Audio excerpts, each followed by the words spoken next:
The Late Night Alternative with Iain Lee on Talk Radio. We have ways of making you talk. It's Saturday night. It's 2 minutes past 10. It's bloody live. Iain Lee and Catherine Boyle with a bonus Late Night Alternative call straight to air all night. Thank you very much. 03444.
This microphone, I'm looking at it and it's wrong, and I don't know what, I can't work it out. It's something.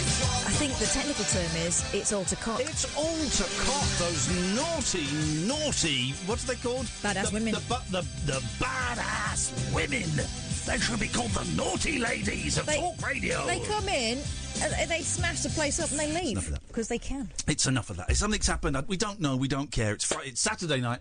It's 5 minutes past 10. This is live. This is going out live. I'm Iain Lee. What's your name? Catherine Boyle. There as we you well go. know. There we go. They owed us a show, so we were in doing a show. We have done zero prep. The only prep we have done tonight is argue with Deliveroo. We're waiting 45 minutes for a meal from Deliveroo, right? And it kept doing that thing where it kept pushing it back 5 minutes. But then it would go back to saying it was still trying to allocate as a driver, which is the worrying thing. It said it's preparing it, and then anyway. So we phoned them up, right? And the woman said, they're finding you a driver. I said, OK, well, they've been finding us a driver for a long time. We're hungry. And she went, oh, hang on, no, let me check. No, the restaurant closed. Sorry, what? Yeah, the restaurant's closed. I don't think it's open on a Saturday. I said, right, well, hang on. If we hadn't have phoned you, I can give you £2. I said, no. You can give me a supervisor now. Give me a supervisor now. And she got me a supervisor, and he said, I'll give you £5. I went, no. That is not good enough. I want £20. Came back with a counter offer. Been watching a lot of Shark Tank, the American Dragon's Den. Came back with a counter offer of £20, and he came back and said, I'll give you 15. I went, thanks very much indeed, that'll do, lovely. And then we ordered some food, And it was actually a little bit disappointing. Well, I ate mine, despite that, and I'm not sorry. Well, I'm going to be honest, I think I've had a migraine. I think I had a migraine in my sleep last night because I woke up with a terrible headache. Here's the thing. All right, so I went home last night, got home about 2:30, and I'd left the oven on 220 since 4 o'clock in the afternoon. Sweet Lord. That's going to be toasty. Well, it was still warm this morning when I went down. And then I left the heating on all night. And, Iain, please, remember when you go to bed, turn the heating off. You can do it on your phone. Because it always gives me a headache having it too warm. And I woke up and I had a really bad headache. And then I lay in bed and I was watching Limmy on Twitch. And I put my phone on the tripod and I was kind of dozing from about 9:30 till about 12:30 with Limmy, having the maddest dreams. The maddest dreams. It was horrendous. I got up, headache all day. Lot of video games. It's been it's the first day off I've had since I think around Christmas. And by day off, I mean, I didn't have the kids today either. I've had and some people go, whoa, hey, you're saying that having the kids is a day on? Well, you know what? Yeah, I am. So I didn't have the kids today. I got the kids tomorrow, which is great.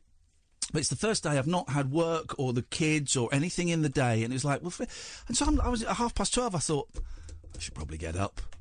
I just went downstairs and I'm defrosting my freezer because I'm getting a new fridge freezer, guys. I'm rocking and rolling. So I took it. What a boring Saturday night show. The bloke that used to be the bloke that stole the strawberries is telling us how he's defrosting his freezer. Can we not have a best of, please? Calls straight to air tonight. We have nothing planned. Catherine has Chat It's Fate. I do. The Psychic Bullshine magazine. But apart from that, we have nothing planned. Haven't got any newspapers. Haven't got anything at all. So you, dear listener, are doing the work. It's like when Robbie Williams sings Angels, except he turns the microphone on you. And I know you're thinking, Rob, we've paid 75 quid for a ticket. You do the singing. But I'm kind of starting to see the Robbie Williams point of view here. You do the singing. So, you call up. It will be free for most of you. At the tops, it will cost you pennies. It's 0344 499 1000. This is not a drill. This is a live show. It's 9 minutes past 10 on Saturday night. 0344 499 1000. You can phone up, you can sing, you can make noises, you can have a serious conversation. You can do almost anything apart from two exceptions. You cannot be libelous and you cannot swear. If you do, we've got a 7-second delay. I press a dump button and I cut you off. It's that simple. Apart from that, within those tiny confines, or huge confines, bearing those confines in mind, we take calls straight to air. It goes like this. Good evening, line one. You're live on the radio. Wave where news comes first. OK, it's a disappointing start to the show, and I often say that if the first call is bad, it's always downhill from there. Let's go to line 2. Line 2, you're on the wireless. Oh, jeez. Hello, line 2, you're on the radio. Turn your radio off, please. It's Marilyn. Hello, Marilyn. Things are looking up. Catherine was telling me today that you're one of her favourite callers. You are. Ah, isn't she lovely? No, she's a lunatic. All I'm ringing for is to tell you that I've watched The Afterlife this afternoon. Oh, yeah, did you enjoy it? I did. Yeah. I didn't think I was going to, but I couldn't get used to Ricky Gervais being like... a heroin addict. It didn't seem funny or anything. Yeah. Apparently it's not meant to be funny. Marilyn, what did you think about all the C words? It was really, really bad. It was terrible. Have you watched it, Kath? I watched about, I think I've watched 5.5 today. I wanted to give it a fair go. Don't forget you've got to watch them twice. Otherwise it doesn't count. I wanted to give it a fair go and I wanted to get it going. I've watched the whole... Yeah, a lot of C-bombs and I'm not sure they were necessary. They weren't necessary at all. I've become a social pariah because I said I didn't like it after watching 15 minutes. I'm not going to go back. But listen, I think I'm genetically predisposed to not like stuff that is really, really popular. Not to be contrary, I just don't like. It's like A Star Is Born. Everyone loved A Star Is Born. I didn't. It's like that. The death of Stalin. Everyone loved The Death of Stalin. I thought it was. It just didn't work for me. That's the way it goes. We're human beings. Deal with it. I don't watch a lot of films, but I thought I want to see that and see what it is like. Yeah. And I tried it the other day and I didn't like it, and I turned it off. There you go. You see. There you go. You see. And then I went back because you were talking about it last night. Yeah. And the family had left a bit early for a football match today, so I thought, I'll have an afternoon listening, watching that, and you enjoyed it. Really, I have really enjoyed it. There you go. You say you found something that you like, and I would never knock you for that, Marilyn. Thank you very much indeed. 0344 499 1000. Call straight to air. Good evening. Good evening, line one. I'm just going to adjust the aircon because it's a little bit toasty for me. What have you got for us? Good evening, Iain and Catherine. Good evening, Angela. Good evening, Angela. I'm stuck. I don't know what to do. Okay, well, you've come to the right place. We're the best. We've got that thing for unsticking superglue because we're parents. No, that sort of stuck, but... Okay. I know you've been seeing on my videos on Twitter and my photos about my housing issues with the council. The what? Sorry, say that again. Say that again. They've been doing some work on the ceiling. Okay. Roof, the council have been doing some work on the ceiling. Okay. Yeah, and one of my bedroom, the complete ceiling caved in. Oh, Jesus. Bloody hell. Yeah. And in David's one, the complete ceiling, but they managed to just secure it a bit. Right, but the council did this? Yeah, not the council, but they're contractors, but they didn't mean to. Right, okay. Well, then you need to get onto the council to sort it out. If the council's fault, then the council needs to sort it out. Yeah. And the manager's coming on Monday. Brilliant. And I said, look, I'm asthmatic. I can't live here. Right. So I'm gonna say to him on Monday, you've got to sort this out. Yes. Well, exactly. You have to. Yeah. Have they cleaned up the mess? And they did in David's room, and then we had to. I was just about to go and have a afternoon sleep as I do. Yes. I just missed it by inch. That nearly went on me. Yeah.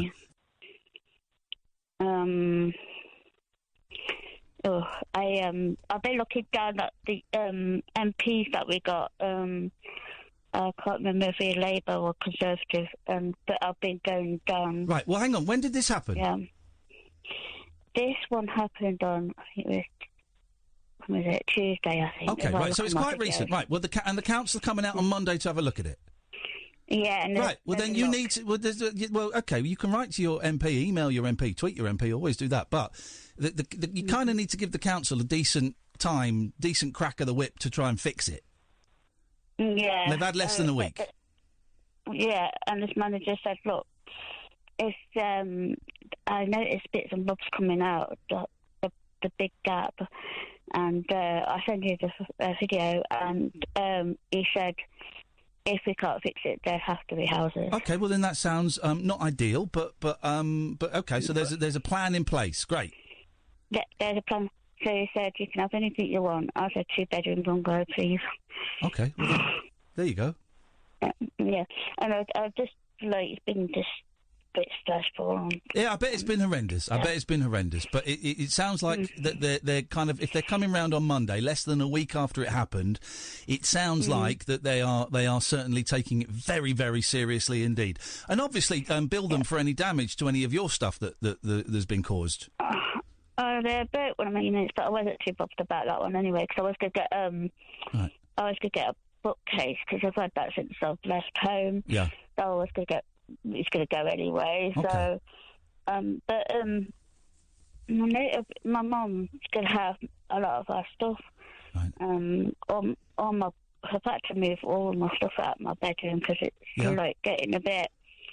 And he was worried about my books because he said, look, if you can move a lot out. Yeah, that makes sense. And he said he was worried because I'll retweet you one, and it's caved in. Okay, but they're going to sort it. But Angela, they're going to sort it out. Yeah. Right. Well, then you have to give them the opportunity to. It sounds horrendous. I don't want to belittle what happened. It sounds absolutely horrendous. And lucky you weren't injured. But it sounds like they're going to sort it out, and they will sort it out. Yeah, and it's just really weird because I said to my partner, I said, just wondering, my sister, but it's weird because, like, it seems to have been on this side of the building. Right. It was just, for years and years, Ian, I've been at and said there's something wrong with the leak up there. No, but hang on, but they've just, I thought that it was done because the contractors came and did something and did it wrong. They did, and right. They wouldn't do anything until something happened. Well, okay. Well, let us know. Well, let us know next week how it goes. But it sounds like the council are on it. Yeah. Do you want me to send you a video? Not really. It's quite interesting. Well, okay. Well, do you know? I don't want to sound cold, but no, I don't need a video. You've described it perfectly. Just it sounds like the council are going to do something. No. Yeah. Okay. Well, I will tell you what happened. Please do. No, we will. Let us know. Let us know next week what happens, how it goes. Hang in there, Angela. No, it's fine. Thanks. Thanks very much. There you go. 0344 499 1000. Let's try line 2. Line 2, you're on the wireless, straight to air, live at 18 minutes past 10 on a Saturday night. Hello, darling. It's me. Sorry? How are you? Who is this? Hello, darling. It's Freddie. Oh, my God! Hey. Freddie Mercury! I need to ring Chat It's Fate now. Oh! Oh! Oh! You remember me? Oh! Oh!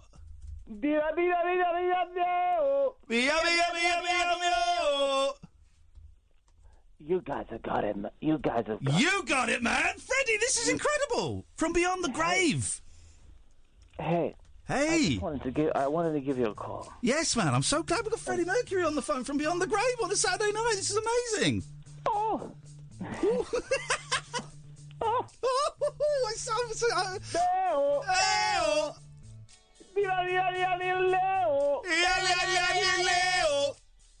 You got it. You got it, guys. Okay. Did you want to say anything, Freddie, or did you just want to do a sing-along with us? I just want to say that you guys are good, you know. Freddie sounds a bit wasted in heaven. He would be. I bet it's pure stuff up there, isn't it, Freds? Oh. Wow. What's going on? Always a performer, a showman.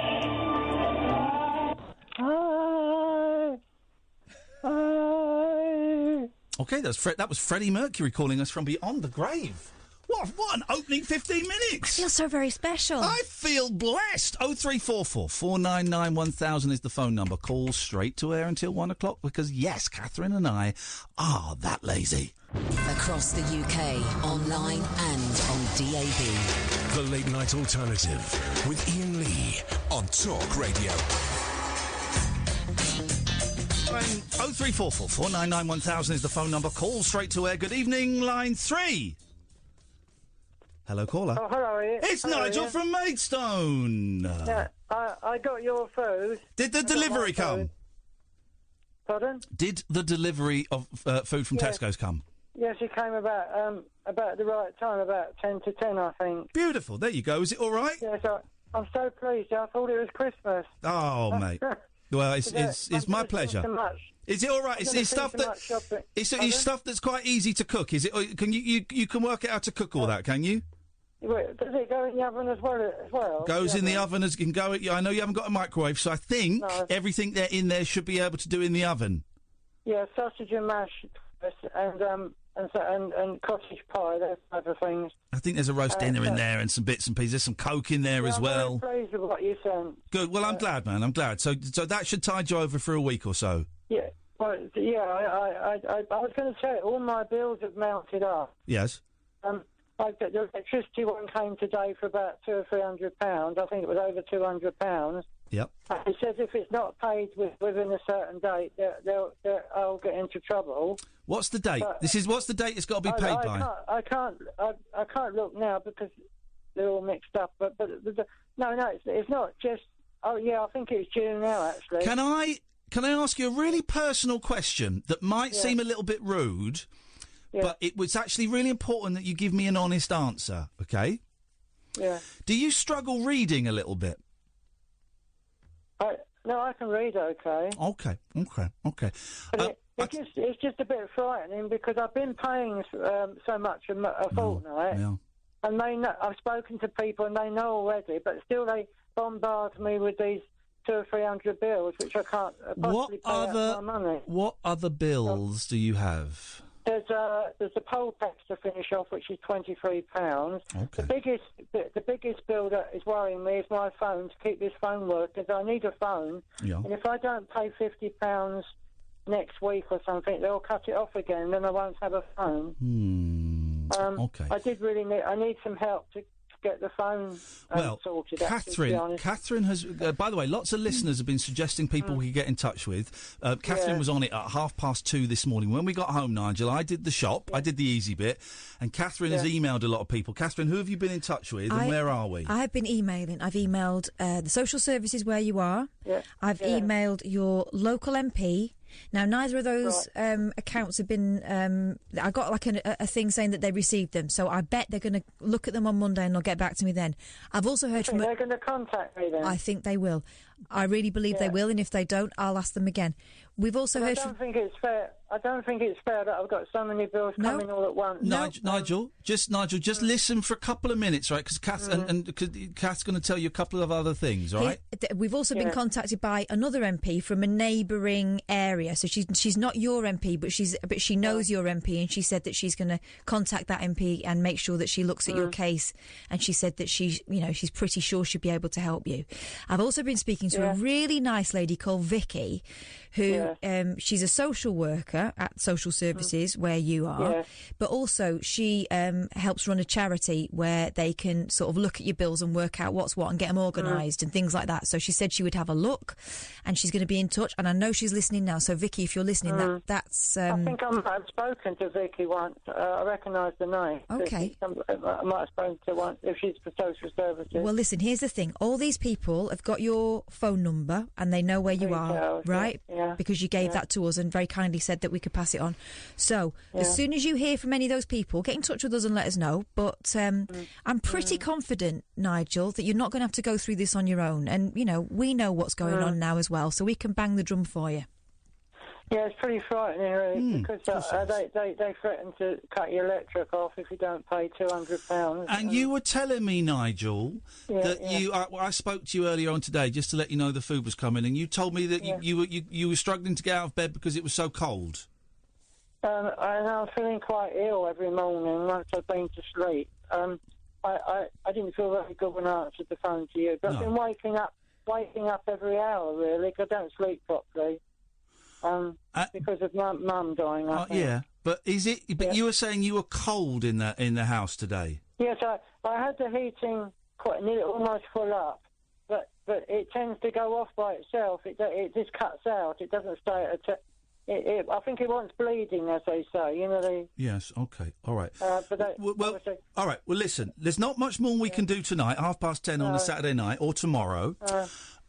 You've got food, right? So that's the most immediate thing. I'm very pleased. Yeah, it's a pleasure. It's a pleasure, mate. But I think I'm not very well at certain times of the mornings. I'm not very well. Yeah. When I wake up, I've been to sleep. It's always worse when I've been to sleep. I don't know if there's anything wrong with it. I feel very cold. You need to make an appointment. You need to make an appointment with your doctor. Yeah, they did say I should have a blood test. You need to make an appointment with your doctor, and while you're there, you tell him you don't feel well, and you tell him, the bills are making it worse. Nigel, you tell him about the bills. Tell him you can't pay the bills, and also tell him that you were going to go without food until a radio show bought you a week's worth of food. It's really important you tell the doctor that, because once the doctor knows, as many official people that know, means there is a stronger chance of you being helped. Yeah. Because there's only so much that me and Kath can do. Yeah. I mean, I can't buy you shopping every week. It's my absolute pleasure to do it this week. But you need official people to step in and help you. Yeah. Okay? So could you book an appointment on Monday? Would you book an appointment to go and see the doctor? Of course, yes. Good. Yes. All right. I'm worried about the way I feel when I wake up. That's why you need to see the doctor. I can't get out of bed very easy. It's I know. very difficult. Well, now you've got some food that might be a bit easier, but you need to see the doctor. Yeah. And the doctors you've got to tell them everything that's happening at the moment. The depression, really. Well, okay. You tell him that. You tell him about the physical stuff, and you tell him that you've got your stress because. With the bills. Tell him the problem with the bills, exactly. But you don't think, they'll cut the electric off yet, will they? It's not. It's not. I don't know. But we're certainly going to let your MP and your local council know. Catherine will send another couple of emails. We'll certainly let them know about the bills. Okay? So I'll wait for them to contact me, do I? Well, you could always try social services on Monday, and you can refer to this because they should know about it. They've had an email last night of early hours this morning. I expect they'll ring me on Monday morning. Well, they might not. They might not. I would suggest Nigel, here's what we need to do. All of us need to be a little bit more active, and what that means is you should give them a call on Monday morning. Don't wait for them. Yeah. You call them. And tell them what's happened. Okay? Okay, yes. Because here's the thing. The more you do that, the more they have to take notice. They'll keep a record of it. Like the doctor will keep a record. It'll all go in a file, and they'll be able to see the big picture for you. So your homework, Nigel, is tomorrow rest and eat some food, okay? Monday. I went. Also, I've got something to tell you. No. Listen, Nigel. It's really important you listen to this, right? Tomorrow you eat and rest. Monday. I've been eating. Nigel. Tonight. Nigel, listen. Yeah. Tomorrow you eat and rest. Monday you phone the doctor and you phone the social services, okay? Of course, yeah. Of course. Go on. What was it you wanted to say? I sold a teapot for £4 today because I took one to Maidstone and they bought one in the shop, a teapot. Okay. That was lucky, wasn't it? £4. Okay. All right. It was worth more than that, really. At least it bought me something to eat and drink because I didn't have any money. Okay. Well done. But you shouldn't have to pawn everything, though, should you? Do not pawn your mother's wedding ring. No, I nearly did because I wanted £20. Don't. Yeah. Don't get rid of it because you won't get it back. Thanks ever so much for that. It's a pleasure, Nigel. Listen, we'll speak to you on Monday. Thank you very much indeed. 0344 499 1000. Now there are electricity bills. Hundreds of pounds. We knew this was going to happen. And we're powerless. Listen, thank you everyone who suggested a GoFundMe, a crowdfunding, people who said they'll send me a PayPal thing. We had a dad got in touch and said his kids were going to give up their sweet money. All of that. Thank you. It's not the way forward. We kind of need to let the council see Nigel at his worst, because if suddenly say we raise £1,000, which we could probably do, right, and the council see he's got £1,000, well then suddenly there's no urgency. The council need to see him at his worst. He's got food for a week, that's great, so he's not going to go hungry this week. And if he needs some food the week after, we can maybe do something. I can't do it every week, but I could probably do it a couple of weeks. But we're not going to do a crowdfunding. I'm not going to give Nigel's phone number or address to anyone. I'm sure you're all such good people. Of course you're all good people. Thank you very much for offering. But you can hear there, right, a lot of people going, well, is Nigel disabled? What's the what? Just his mum died. I think it's pretty obvious, guys, and if you hadn't noticed it, then maybe you've not been paying attention. It's pretty obvious there's something going on there. I don't know what it is. I don't know whether it's some kind of autism. I don't know whether it's learning difficulties. I'm not lumping those two together. I know they're wildly different. I don't know what it is, but there is something with Nigel that means he needs a lot more care than us just rocking up and going, hey, we got a cheque for £1,000. What you're hearing there is a desperate guy on his own who needs an adult, an advocate to look after him. Just as an illustration, we've been talking to Nigel for years, and he's very chatty, and he's got things that he loves to do, and he likes to go on his tracks, and he'll tell us what he's been up to, all this sort of stuff. But a couple of years ago, we realised that Nigel was a lot more vulnerable than we'd thought before when he told us he didn't know what date Christmas was without asking his mum. Okay, so what we need for Nigel is that there is a system in place whereby he's not dealing with those bills on his own, because I'm not convinced that I mean, he should be paying. He was saying the other day he's paying £30 every 2 weeks for his electricity. Now we're talking about hundreds of pounds. So obviously he needs long-term support, right? And so if we chuck a load of money at him, that's just a quick fix, but it doesn't resolve what he needs really, which is someone to hold his hand really and make sure that he's not doing this on his own, because he's just about coping. I think it doesn't sound like he's capable of living on his own. Sounds like he needs to be in some kind of residential care. Now, we're not talking about behind. Well, we probably are talking behind his back, but I think we need to. We can't suggest. You just heard there. Roger said, "I'm worried that it's going in one ear and out the other." It probably is. I don't think Nigel takes things on board in a way that perhaps would be particularly healthy or useful. So we need the council and the MP to kind of get very hands-on. That might take a little while, but we need to, because otherwise we're just putting plasters on a leg that's fallen off. I've had a little message while we were talking from Vicky from Ashford Vineyard Compassion, and she says, that's really helpful, thank you. I've got a couple of leads and I'll keep you posted. Thank you, Vicky. So that's really hopeful. Everyone who got in touch. We've had so many people, and I'm not having a pop turning down those offers of help and financial help and all of that. It's just not appropriate. Thank you. You're all good people. You're the best listeners in the world. Let's go. More calls straight to air. Hello, line 6. You're on the wireless. Ian, good evening. Catherine, good evening. Good evening, line 6.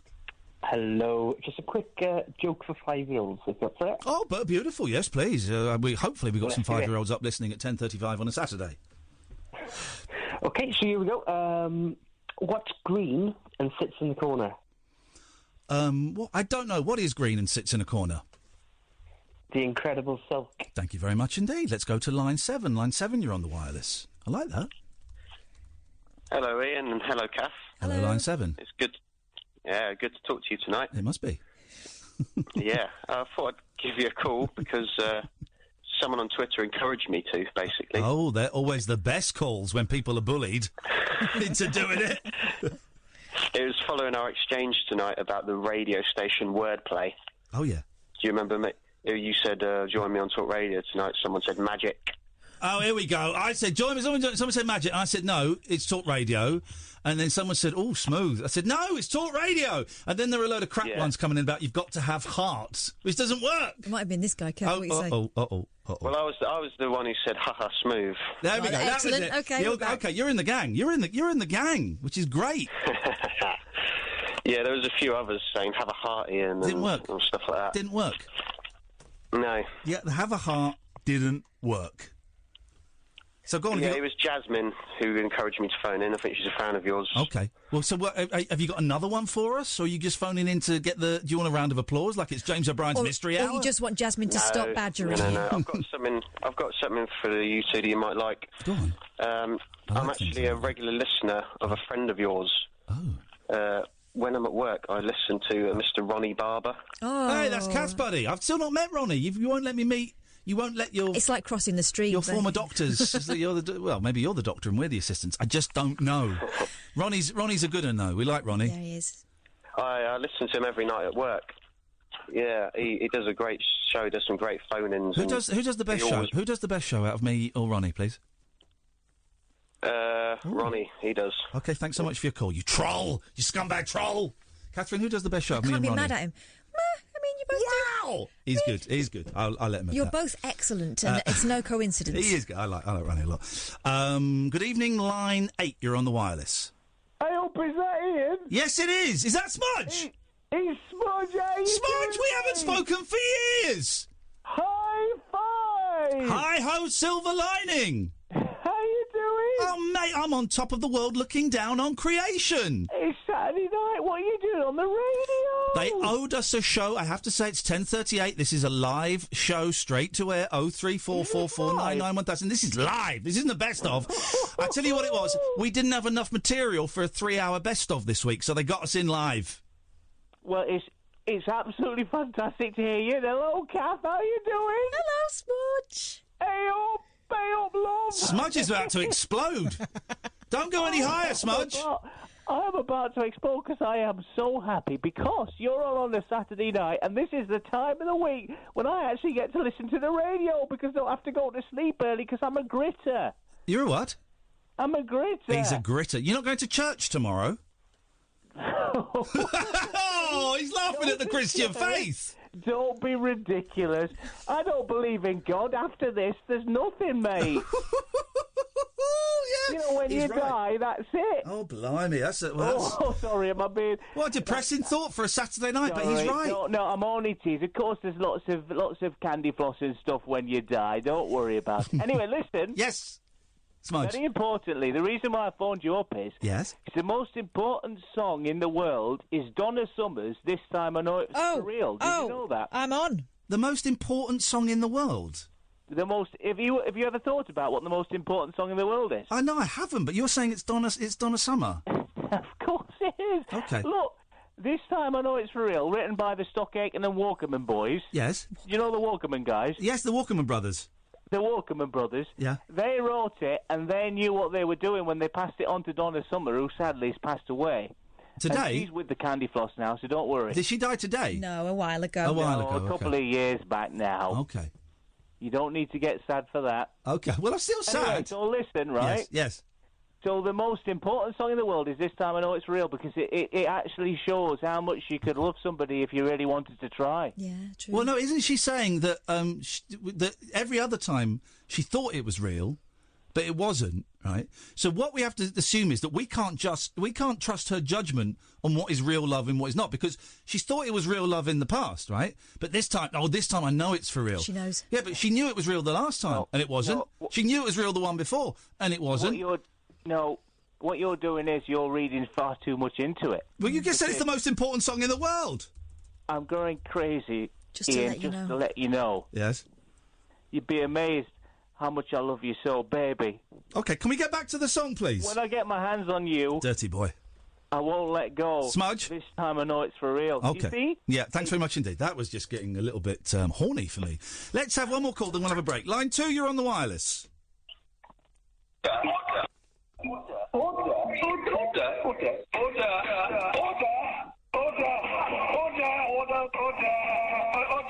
Sounds like he's saying, oh dear. Baby going, oh dear.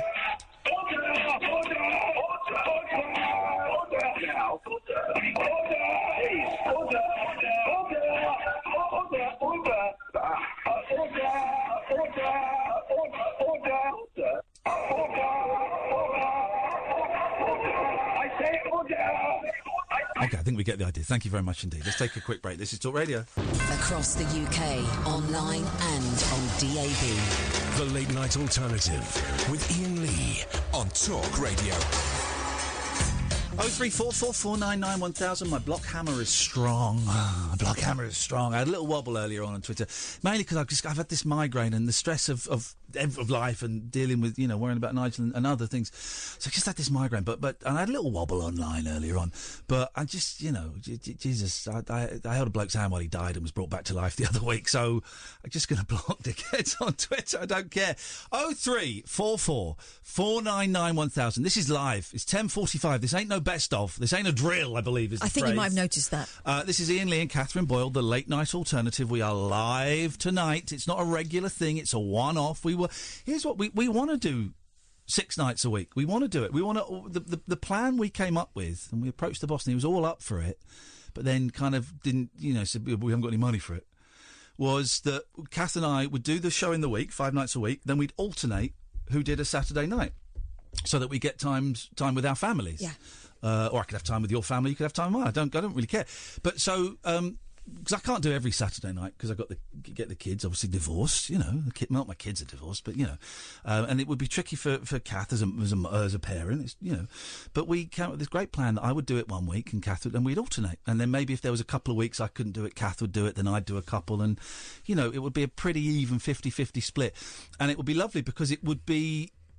The shows that we did on our own would be significantly different from each other. And also, it would be very different, I think, from the weekday shows because, with one of us balances the other out to a certain extent. And it just didn't happen. And there's money in it. It's all about money. And I even said I'd do it for a significantly reduced fee. I just want to work, guys. I just want to work. I just want to entertain the United Kingdom, the world. I'm like Sammy Davis Jr.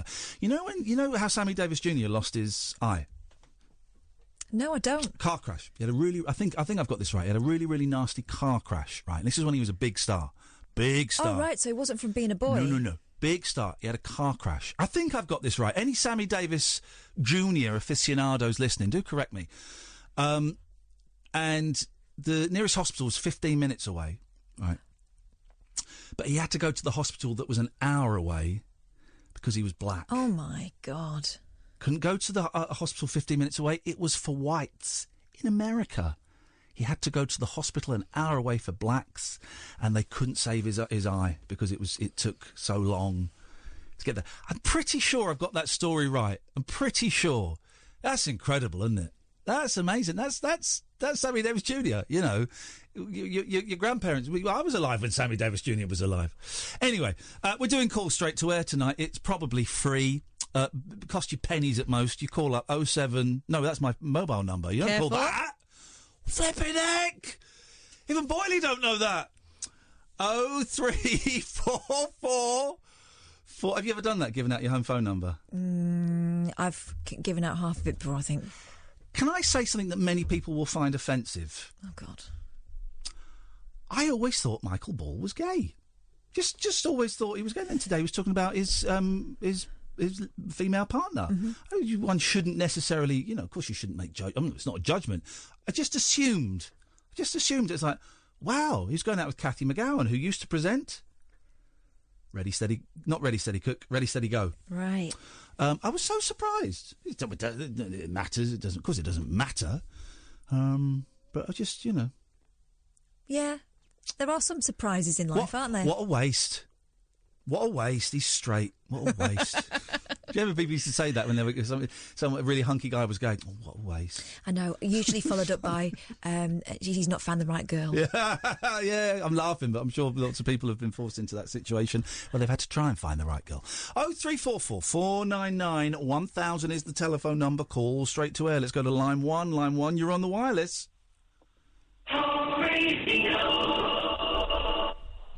Thank you very much indeed. And that was that. And look, for the first time this... Oh, no, we have got a call. Let's go to line 2. Line 2, you're on the wireless. Oh, hello. Is this the badass extra hour? Yes, it is. How bad is your ass? Well, actually, that's why I'm ringing in.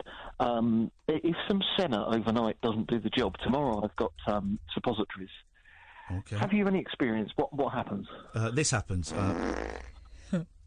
And how bad is it? Like, it's quite bad. Last time I had a suppository, Gatford, a baby popped out shortly after, so just be careful. Oh. Yeah. I don't want that. No, you be careful.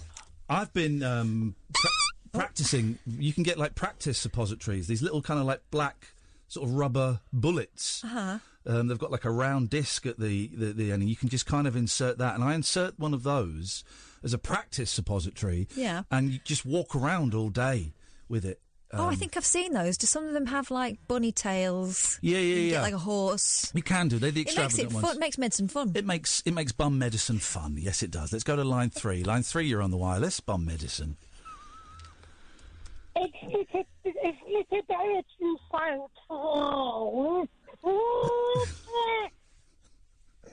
It's terrible. Very, very poor. Very, very poor. Very poor indeed. 0344. Now the switchboard's empty for the first time, and we may have run out of steam. I like the vibe on a Saturday night because it's different. It's different. Everything feels a little bit more relaxed. A little bit. Us being in here. I mean, we met the badass women. I've not met them before, and you don't. You say met them. You don't really get. You know, we come in and they go out of the studio, and you sort of say hello and make polite conversation.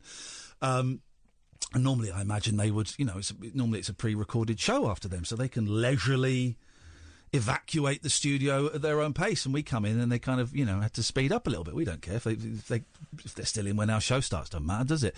But it was nice meeting them, and it's all different producers and different people, and it's a strange vibe being in on Saturday. And the very weird thing is, you know, now the Talk Sport lads have gone. Oh, yes. It's so quiet. Isn't it? Isn't it just? Kitchen's tidy. Yeah. There's no footballs whizzing through the air. This town, it's coming like a ghost town. Let's go to line 1. Line 1, you're on the wireless. Iain, you all right, mate? I'm all right, thank you, line 1. Good stuff. I just heard you speaking to Nigel there a couple of calls ago. Yes. Just wondering if you could buy me some Coke. I haven't had any in ages. Are you desperate for some Coke? Please, mate. Are you desperate for Coke? Because I know when you get that craving, nothing else will do. You've just got to get as much Coke down you as you can manage. I'd prefer Pepsi. Yeah, but neither are very good for you. Have a nice drink of water instead.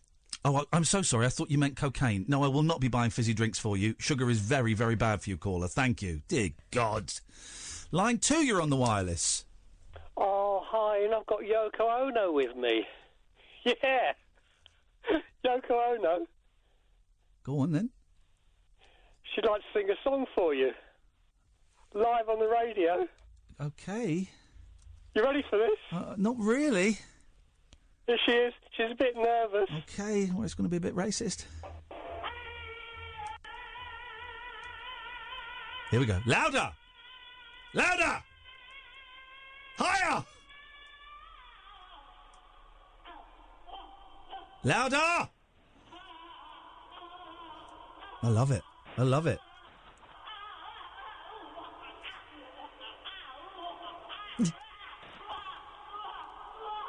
Turn it louder! I can hardly hear it. Sounds a bit like she's having that suppository practice.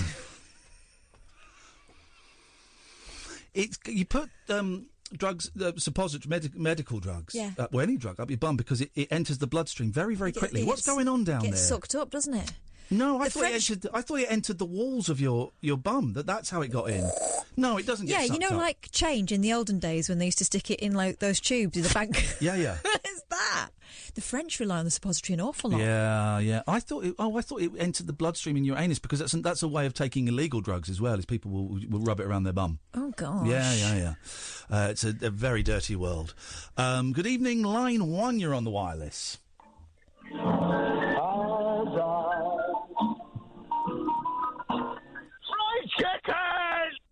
Okay, I don't have no idea what's going on. This is why it's nice to do this. This is why I think this straight to air works better at the weekend, on a Friday night or a Saturday night. Maybe a Sunday night. Because the people are different. The Monday, Tuesday, Wednesday, Thursday, people have got work or school and they're kind of focused in that way. Friday and Saturday, everyone's a little bit more relaxed. Our Friday shows are normally a lot looser than the rest of the week. Yes. Everyone's a bit more relaxed. They're kind of in that weekend vibe. And Sunday nights are great because everyone's got that sinking feeling of, oh, Jesus, the week starts again. And I think it drives you a little bit insane, a little bit loco on a Sunday night. That pressure of, I've got to stop relaxing and I've got to, suit and tie comes back in tomorrow. So the weekend is the best time to do this rubbish. I think the weekend is excellent. And also, by relaxed, you mean drunk? Yeah, I suppose. Well, I suppose so. But I just think I'm kind of mentally. I just lay on the floor. Lay. All I did today was lay, lady, lay. Lay across my big brass bed. Oh, he sings properly on that, doesn't he? Yeah, he does. Lay, lady, he sings like that. Lay across my big brass bed. I like it when Bob sings like that. I just lay about, lay on the floor, lay in the bed, lay on the sofa. Very, very little standing was taking place. Okay, well, that's allowed on a weekend. Today. Very little standing. Okay, well, that's the first hour done. Another 2 hours of this, so if you want to give us a call, hold off for a bit because we're not going to answer it during the adverts and during the news. But if you've never listened, this is live. I have to keep saying it because people might tune in and think it's the best of. This is live. It's 10:56. It's Saturday, like the 17th, I think, something like 16th, 17th, something like that of March. 16th. Thank you. And you can call in, but we're not doing it in the way we normally do it. It's calls straight to air. So you won't speak to Holly, who's there. Holly's just sat there bored. What it'll do is it'll ring. You'll probably hear. I don't know what you hear when you ring the output. I can't remember. And then when you hear me and Kath talking, that means you're on the radio. So just dive in there, guys. Write the number down, but don't give it a call just yet. Okay, it's 0344 499 1000. 0344 499 1000. This is a bonus Saturday night live edition of the Late Night Alternative with Iain Lee and Catherine Boyle on Talk Radio. The Late Night Alternative with Iain Lee on Talk Radio. We have ways of making you talk.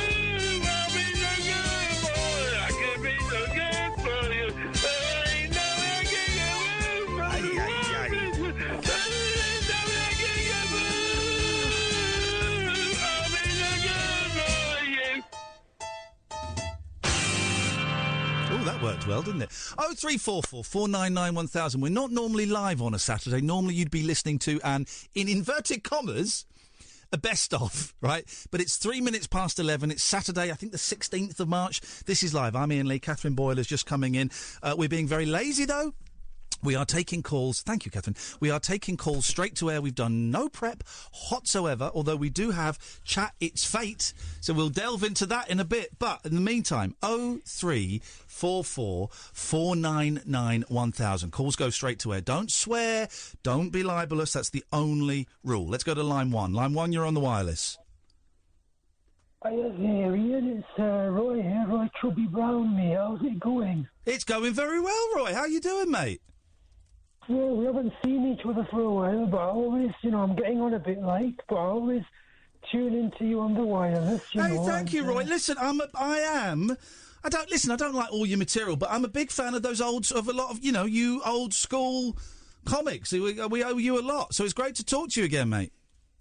It's great because, there's, I don't know, we're living in a very interesting time at the moment, aren't we? Because you can't say this and you can't say that, and then you're someone who likes breaking the mould. And actually, I've got a mate here who wants to talk with you. Just hold on a second first, will you? Here we go. Yep. Hello, Iain. It's Yasser here. Okay. Oh, hey, Yasser. Yasser's an old caller from about 10, 15 years ago. Wow. Oh, I've heard tell of Yasser, yeah. This is great. This is like time travel. We haven't spoken for a while, man, but I just wanted to say something like, back in the old days, I'm no guy.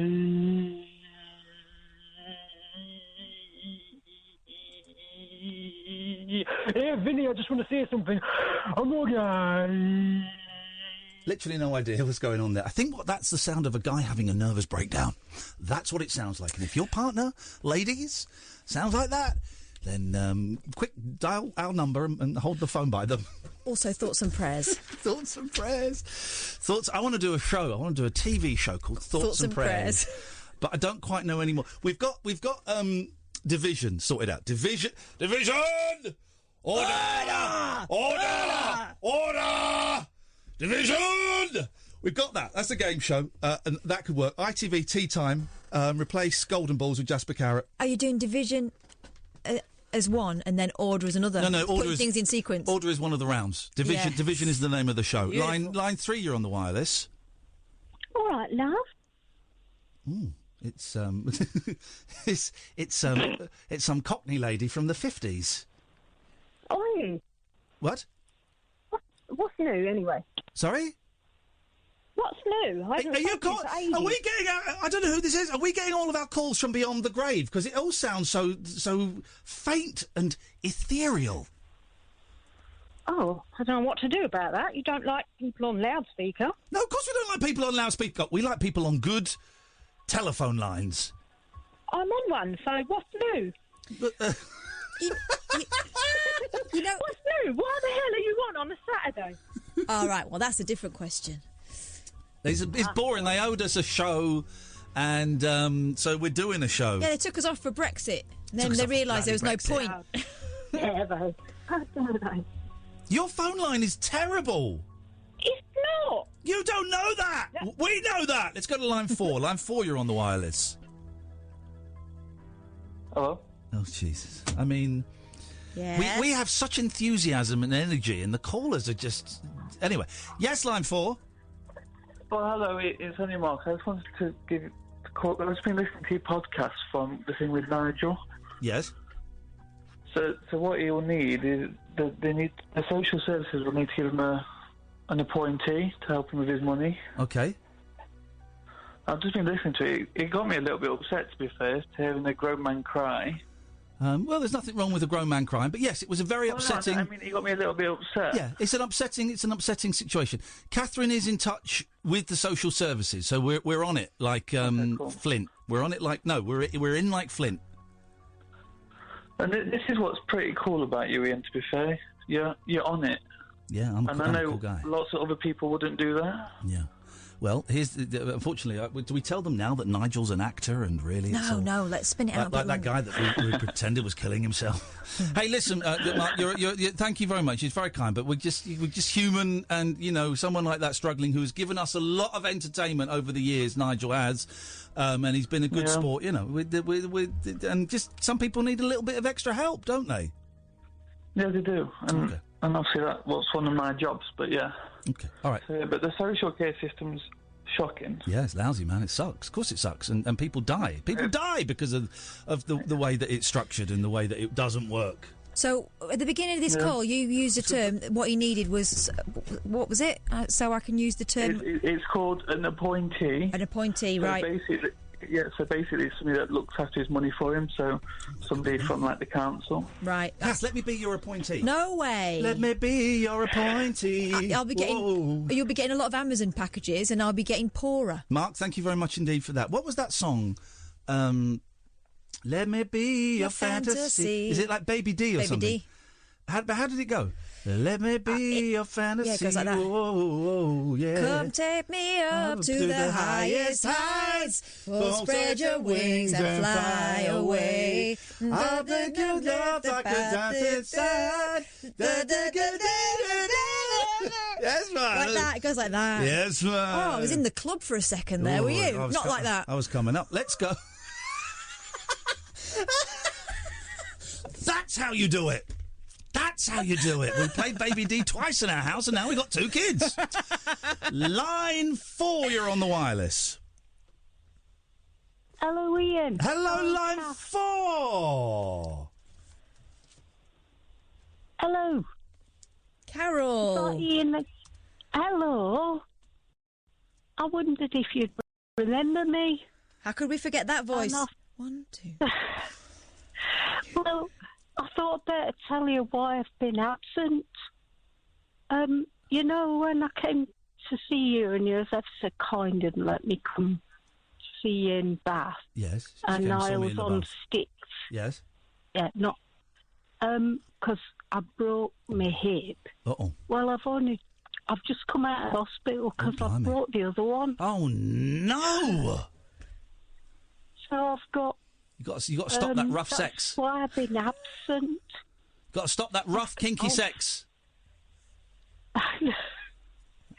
But I thought, I'm really sorry I've missed a lot of your shows because we have to go to sleep at 10 o'clock. Well, you can get the podcast and catch up. But it's all right. We weren't sitting here thinking, where the hell is Carol? It feels empty. We didn't start that. We couldn't start any of the shows.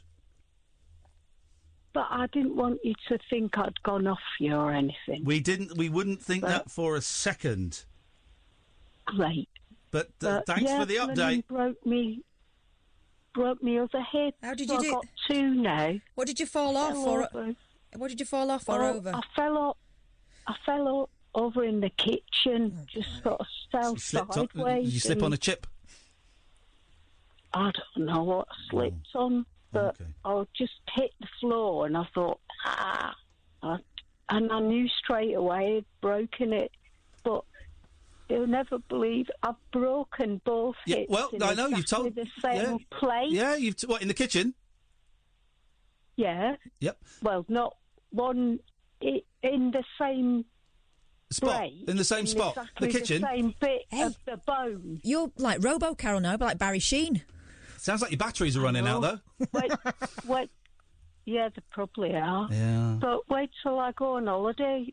Trying to get through that arch thing is going to go bonkers because I've got a hip replacement on my right leg. No, they won't let you. They'll think you're ISIS, I'm afraid. You're not allowed to leave the country anymore. Yeah, I know. You're not allowed to. Well, I look like a terrorist, don't I? Well, actually, I'm not sure what that means, and we're a little bit dodgy. Well, whatever. Territory. Terrorist. Look like, yeah.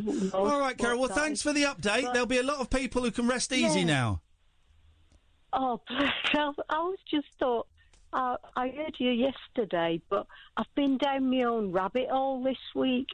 Talk about come down off of blooming medical drugs and anaesthetic and everything. Some drugs. I've been striking my head off for a week. Okay. Well, listen, you take Carol. It's always lovely to hear. I'm all right now. Okay, it's always lovely to hear from you. You take care of yourself. Rest easy. I will. Rest easy. I will. Okay, thank you very much indeed. 03444991000. Delicious use of the word "scrike" there from Carol. Yeah. I bet it's one you're not familiar with. Scrike? Yeah. What's scrike? Crying. Scriking. Oh. It's like a proper... Here's the thing, and I say this because we've both had... This is going to take a very dark turn all of a sudden. All right. Very dark turn, but what the hell? We're having this. The cry you make when someone very close to you dies. I know it happened with your mother-in-law, with your gran, possibly. You've had it a couple of times. My dad...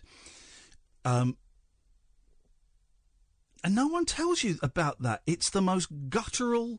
It's a growl. I mean, I cried for my dad, and then I remember once in the kitchen, shortly after it happened, or a while after it happened, I think before the funeral, and because you're kind of busy, you've got stuff to do, and you've got to make sure everyone else is all right. Then I was just in the kitchen, and I was just stood there in the dark, and I started sobbing, and then... just this growl from so deep within me just came out. It scared me. Mm-hmm. And I couldn't recreate it now if I tried. It's the weirdest thing. That and the noise you make when you're having a baby are things that you never hear replicated properly on the telly. And the noise you make when you're having a really tough old poo. It's... childish. Very childish. Actually, that was the noise I made when I popped those babies out. Very childish. But if anyone wants a theme, I know some of you kind of hanker for a theme, then here's one. Odd noises your body has made. Here's another one. The true sound of panic isn't a scream like you see in the horror films. No. It's like a... Oh, I know, because I jumped out on you last night. Yeah, that was a swear that I did. You jumped up. Literally, she jumped up 2 inches in the air. I've never seen anything like it. The noise I made when I remember it being in, I think we were in Mallorca, and I was taking this picture of this lovely fountain. Yeah. Right? And all of a sudden... Oh, I'd love to see your pictures of fountains, Kath. Sounds fascinating. She sounds fun to go on.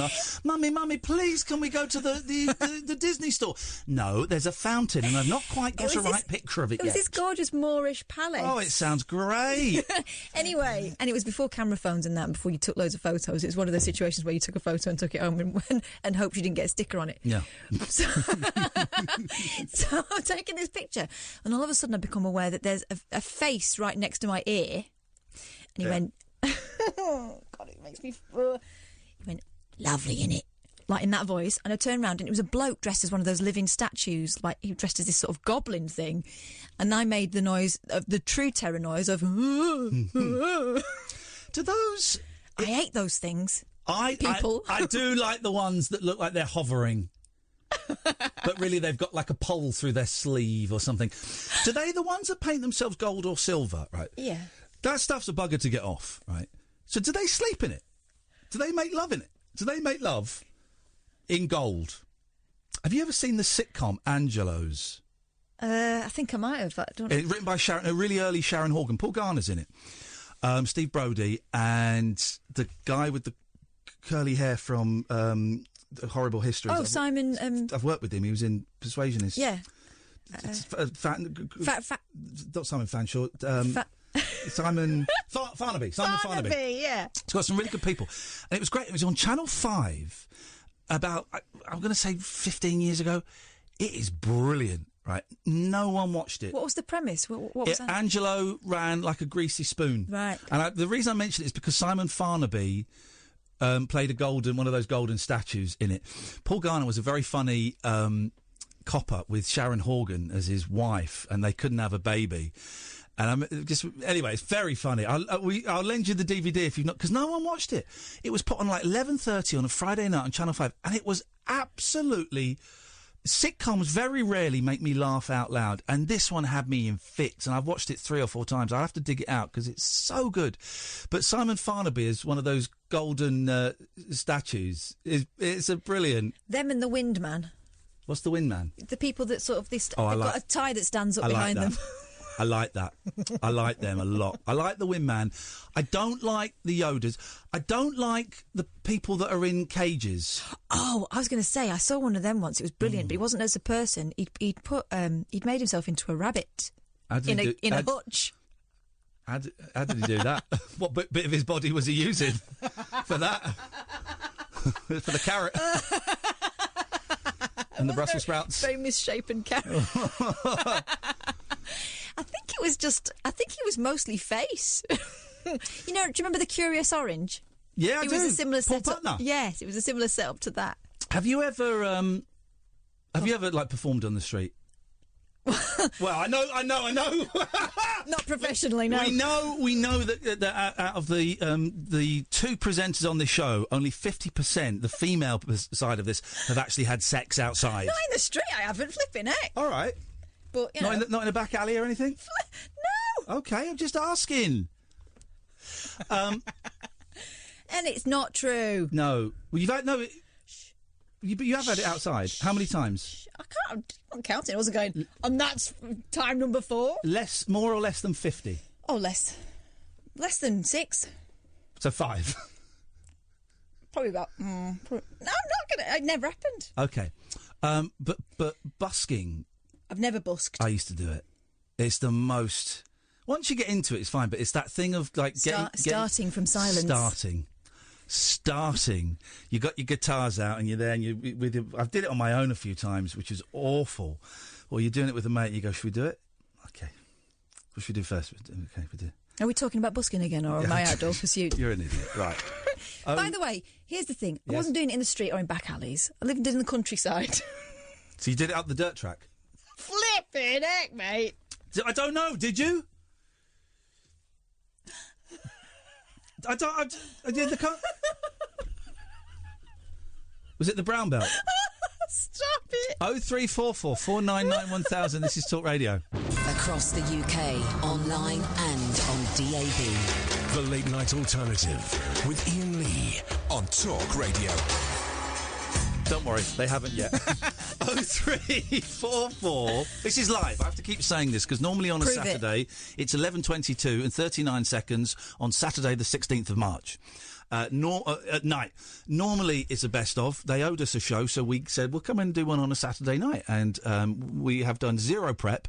We are taking calls straight to air. You can phone up, you can do anything, you can do a silly voice, you can sing a song, you can play us a clip, although the clips don't really work very well anymore. I think that's the way... Just the way phones are. Boring tangent I was about to go down, so I'll retract. Don't swear, don't be libelous. We've got a 7-second delay. Apart from that, though, anything goes. We've had a good old stream of calls so far. It tends to slow down a bit in the middle and then pick up again towards the end. 0344 499 1000. It's got a line 1. Line 1, you're on the wireless. Hello, Mr. Iain. Hello. Hello. Hello. How yeah, you asked that question. That is saying very sad, Nigel. Wish you all the best. I did. Listen, Jerry, we did say that we were banning all disabled people. We'll let you off because this... I thought, sorry. Oh, is this not Jerry? Oh, this is another caller. Okay, well, in that case, fine. That's fine. We guess we did... Perry. Someone on... Who is this? Perry. Because someone on Digital Spy did complain that they couldn't understand Jerry, so we made the very bold, forward-thinking decision to ban all disabled callers just to be safe. Yeah, but Perry's not disabled. He's just a bit tipsy. Go on, Perry. We're lacking on pavements with wheelchairs and stuff. Oh, they're a pain in the bum. They just walk in the gutters. Yes. And dropping our cubes so they can get up and... Not getting parking our driveway, so I had to have dropped I like Perry. Perry's a forward-thinking guy. He says it like he Terry, is. not Perry. Perry? No, Terry, not Perry. Oh, Terry. Terry pal. Terry, pal. Terry, Perry's pal. Terry, it's Terry, not Perry. It's Terry. Terry Attrick. Teriatric. Teriatric. Oh, I see. Okay. What do you want, then? I don't know, just saying Saturday's different. I thought bingo Saturday. Okay, well, can I cut you off on a Saturday? Yes. Let's go to line 3. Line 3, you're on the wireless. Hello, Ian.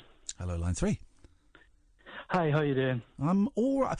I've just had this headache all day, and it's behind the eyes, which makes me think I had a migraine last night at some point. But I'm all right. I'm good, thank you. I'm enjoying being in on a Saturday. Yes, it's great to hear you on a Saturday. It must be. Yeah, I'm just ringing up to let you know that I phoned you a year ago, and it was about getting my own radio show, and I've got my own radio show now. Shut the front door. Okay, thanks. Hey, it works, man. We'll give it a plug. Where is it? It's on a station called Slice Audio on a Sunday night at 7 o'clock. And what kind of show is it? What are you doing? I'm doing a music show, a cross between Sex Music and BBC Radio 2. Oh. And it's called... Yeah, thanks very much, Kath, as well. So it's like 8 music. Great like what music, sorry? It's like 8 music. It's like 6 plus 2 is 8. Yeah. Guys, come on, guys. Are you doing a maths joke? Yes, I am. It's Saturday night, mate. Exactly. What are you thinking? People have still got homework to do. Do it on a Saturday night. You've got the whole Sunday free. I bet you did. I bet Kath did her homework on the bus home on the Friday night. Yeah. Instead of on the bus to school on the Monday morning. There's nothing like a lovely smug Saturday. Whoa, Kath is a bumlick. Whoa, bumlick. Boy. Where did he get me? Nowhere. Yeah, you're earning less than me, who was rubbish at exams, failed them all, went to a former polytechnic, did a Mickey Mouse degree, and I'm earning at least 3 times what you get. I mean, guys, really, deal with it. I'm doing the same. Yes, man. I mean, she's putting in literally 3 times the work. I shouldn't be laughing, but I love the patriarchy. I love it. I know I shouldn't. I know it's not popular in this #MeToo era, but I love the patriarchy. I love how it works as a white, middle-aged, middle-class, heterosexual, average, talented man. In 1994, when I approached the local polytechnic, just in case I failed my exams, it was never going to happen. Oh. Do you know what they said to me? Are you sure you want to come here? Only it'll be 3 years and you might want to have a baby at some point. Oh, no, did they? 1994. Oh, no. Do you know what? That doesn't surprise me, actually. When I, Jeff, you know our friend Jeff, Pop Hazy, when I went and gave a talk at a college he worked at, maybe 5 years ago, maybe a bit more, and to some young people, men and women, young men and women that wanted to work in radio, and there was a young woman there who was probably, I guess, 19, and she had applied to go on some media course at university or something, and they said, well, what do you want? She was telling me what she said. They said, what do you want to do? I want to be a presenter.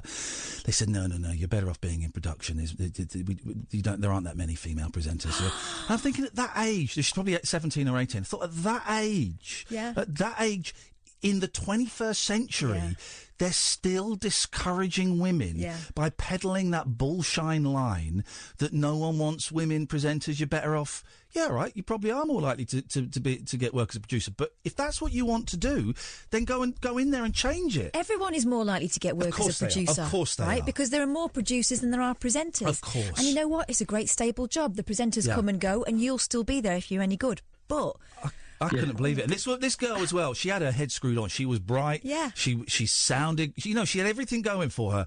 And they still said, but you're best off, you should focus on being a producer. Yeah, completely different jobs as well. Incredible. Yeah. But, I got told, no, women don't like listening to other women. Yeah. It's bollocks. I'm going to do my own course. It's called Radio Bollocks with Catherine Boyle. Dan, please don't use your use language like that on your show. Sunday night 8 music. So it's going well, is it? Have you started it? Are you enjoying it? Yeah. Started it about 6 weeks ago. Mate, well done. It's on Slice Audio on a 7 o'clock on a Sunday. It's called Playing Host Ideas. And, tune in. Do you know what? I might do. I won't tomorrow because I've...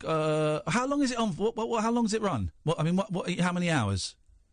It's 2 hours. Okay, I might be able to catch the end of it tomorrow. I've got the boys tomorrow, so they'll probably be messing around at that time. But if I don't catch it... the next week after that we're doing it. I will catch it at some point, Dan. That's a promise. Okay. Thank you very much, mate. Cheers. Best of luck. Well done. There you go. It's the best industry in the world. Line 1, you're on the wireless. Hello. How are you? I'm very well, thank you. Is this a mouse? No. I'm trying to be one, but I'm not a mouse. That voice is very high and confusing. It's like that. You know those things you're not allowed to put outside newsagents anymore. The pulse that only children can hear. Oh, the mosquito. Yeah, so it scares kids away. You know why? Because I wasn't expecting you to answer the flipping phone. It's a phoning show, you muppet! Oh my God! It's a phoning show. What did you think was going to happen? You're brilliant. Sorry. I love it when you get away with shouting abuse people and they go, "Oh, you're brilliant." Who is this? Who are you, caller? My name is Nikki Honeybee, and I've spoken to you before. Oh, when? And I think you're absolutely amazing. Are you- so I'd like to ask you something. Can I ask you a question first? Go on then. How drunk are you? I'm not. Okay, fine. Do I sound it? You sound a little bit tipsy-whipsy. Go on, Nikki Honeybee. You can ask me anything you want. I think you're absolutely amazing. So, what was the last shop you went to today? And what did you buy? That's like the weirdest blind date question. I didn't go to any shops today. Oh, why? Oh, the weather is really crap, wasn't it? No, I've just been indoors all day. Then I came to work. I didn't need to get any petrol. I've not been in any shops. The last shop you went to, generally. And what did I buy? And what did you buy? Contestant number one. Hey, come on, bag of crisps, something like that. I'm not being like anything. And you asked me this question and I answered it. I did. What did we do? Well, Friday. Did I go to a shop? Did we go to a shop? I didn't. Friday. I don't really go to shops. I buy here. I'm killing the high street. I buy everything from Amazon. And the last thing I ordered from Amazon, I can tell you the last two things. One was a 10-metre LAN cable, and the other was fridge magnets. Oh, brilliant! It's wicked, isn't it? See, the thing with me, all I do is do my shop online. Yeah. Last time I went shopping was at Tesco's. What was the last thing you bought online? Nikki Honeybee. Pancakes. Pancakes? Yeah. Why didn't you make your own pancakes, you lazy mare? I am a lazy mare because I can't make them. I can't make omelettes. I can't make pancakes. She's got a problem with flat food. I only got a problem with flat food. I only learnt to make omelettes 2 years ago, and it turns out they're really easy. You just mix up 3 eggs and pour it in a hot frying pan, and that's it. No, that doesn't work for me. It just looks like scrambled eggs. Well, so this is the thing. You've got to let it. Don't convince me with that. You've got to let. You got this. Don't mix it. It's got to be hot. You beat it. You pour it in. You let it go flat. Then you'll have some juice on the top. So you make like a little hole in the middle and let the juice pour in there until it's all solid. Is that what you do? I tilt the pan so it goes around the outside. No. You make a little hole. You break it up a little bit. Make a little hole, and then it fills it. Yeah. And that's it. And then I you want fold to it see over. them on Twitter then later on today. You want to see what? I want to see your pancakes, your scrambled eggs on Twitter. Sounds like a challenge. Because I follow you, and I want to see them. I'm going to show you my scrambled eggs on Twitter. God. Catherine? But you got to tag me in it. You got to hashtag me in it. Okay, I'm going to hashtag nutjob. Hashtag stalker. Nikki Honeybee. Nikki Honeybee. Oh, I remember you. You got stroppy with me because I didn't reply to you on Twitter once. Well, that's it. That's why I'm phoning you up now. This was about a year ago. I think you're amazing. I think you're brilliant. I love everything you do. But after about a year ago, I replied to a couple of tweets and I didn't reply to you again, and you started sending me abuse, Nikki Honeybee. I will not be sending you pictures of my omelettes. I send you abuse. I would never do that kind of thing. Okay, That's nasty. Okay, I'm going to. Anyway, I want to see your pancakes. Thanks very much indeed. Very demanding. There we go. I wonder why I stopped replying to her. Let's go. 0344 Oh, someone just farted. Pardon you? Yeah. 0344 499 1000. Let's go to line 2. Line 2, you're on the wireless. Hello, is that me? Yes, it is. Hello, Ian. Hello, Jessica. Do you know what? I've just been usurped because what I was going to talk about has been just trumped by what you've just said there about what was the last thing you bought. What? I'm a big fan of yours. I love you. What was the last shop you went to and what did you buy? Okay, well, it was today at Victoria Coach Station. I don't care! It was paper chase, and I bought a pen. Oh, I like paper chase. Yeah, it's so lovely. Yeah. I mean, I don't need this pen. You never do, but I always buy things. I am very, very lucky that on June the 9th, I am interviewing on stage at the Aldwych Theatre Kelsey Grammer, right? First question. Kelsey, it's so nice to meet you. Such a long, varied career, TV, movies, the stage, music even. But the question I really want to know is, what was the last shop you went into and what did you buy? Well, you know what it's going to say? I'm going to guess. It's going to say Liberties because the Americans love that. Yeah. And he'll probably have bought a cravat. Quite possibly. I'm sometimes a cravat kind of guy. Maybe I'll wear a cravat for grammar. I might wear a cravat for grammar. Here's the thing. Here's the thing. I'm working on 2 jokes right this second. And okay, I've got them. Here's the thing. That shop that you mentioned, it's not there anymore. Do you know why? Because Americans are always taking liberties. And that's a good one. And I really hope that that when I interview this actor, that he is able to understand me. I really hope I get my grammar right. That's a good one as well. It's really not. Don't encourage it. And also that night is going to be really special because I'm bringing my mum's mum is coming to that. Yeah, that's right. My grandma is coming. My grandma is coming to grammar. Grandma is coming to grammar. I thought she passed away. She is dead. She is dead. Yes. I'll yes. tell you what you should ask him. Anything else? Yeah, anything else but those. No, but honestly, here's a genuine question if you want one. Yeah, go on. I'll take anything you got. Does he miss the dog? I miss the dog, you see. Why? More than anything else. I bet working with a dog for however long Frasier ran for, 10 years. It couldn't have been the same dog. No, I think it was the same dog. I think I'd like to think it was the same. Ask him that. Was it the same dog? What I really want to ask him, you know, I really want to ask him about the dark stuff because he got dark for a while. Didn't he? He got dark. Yeah. I want to ask him about the dark stuff. I mean, on a serious note. Oh yes. I think wasn't Kelsey Grammer's sister murdered or something? Oh my God! I mean, I probably won't go that dark. No, not going to go that dark. No, well, I'm just saying. I don't even know if that's a fact. No, well, I'm going to. Here's the thing. I'm so thrilled. I'm so thrilled to be asked. I'm so nervous that I am going to research the ass off this guy. I am going to know everything about him. I'm going to get all the good stories. Here's what I imagine. Go on. Because it's really his night. Yeah. You'll have a good old chat with him beforehand, and he'll lay out what he wants to talk about. I bet exactly. Exactly. It's not a kind of probing interview. No. But I want to know what the funny stuff is. I want to get the greatest. I want to get the funny stuff. Yeah. I want to get the funny stuff out of him. So I'm going to research it. I'm going to watch a lot of interviews with him and have a little look. I can't wait. I'm so what a thrill. And here's the thing, Jessica. A few people went. Yeah, he supports Brexit and Trump. Good luck. I wouldn't want to go and interview that douchebag. I'm thinking, what's that got to do with anything? I'm not going to ask him about Trump. I don't care about his politics. I care about his brilliant and varied career. Here's the thing. I can interview people and I can enjoy people who I disagree with politically. Of course, the people that go, well, I'm not going to go because he likes Trump. Oh, grow up. Well, don't come then. You're not welcome because it's going to be a bloody good laugh. It's all part of this same thing that means, oh, you don't like that. Oh, I don't like you anymore. Yeah.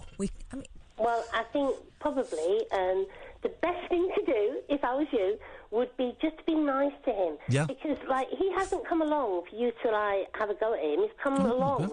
You've got to flatter him. I mean, basically, you're talking to Fraser. Just think about that. Well, or Frasier, or the actor that plays Frasier. Frasier. Well, you've got to flatter them. You've got to flatter these big stars. I'm happy to do that. This isn't about... It's his night. So this is not an Iain Lee event. I'm just there to get the stories. It's not about me at all. It's about him, and I totally get that. I will be asking about tennis though and his ancestors from the 1800s. And getting your guitar out. Getting my guitar out. Is he actually promoting something? I think. Well, he's got a new TV series. No, this is the event he's promoting. This is the thing. Yeah. Well, no. But he's got a new TV series, and I think he does actually have a play as well that he's doing. Okay. You have to. But it's not. What we're saying is, it's not like one of those things where you get a press release because he wants to talk about something. No. Iain's been invited to do that. It's something he's already doing. 90-minute live interview, live on stage. Yeah, I think you should take the what's that actor called that was in Fly? Jeff Goldblum. Take that approach. Just be very nice, laid back with him. Let him talk. Yeah. Keep quiet. Well, the thing is, they didn't quite work with Goldblum because at one point. Imagine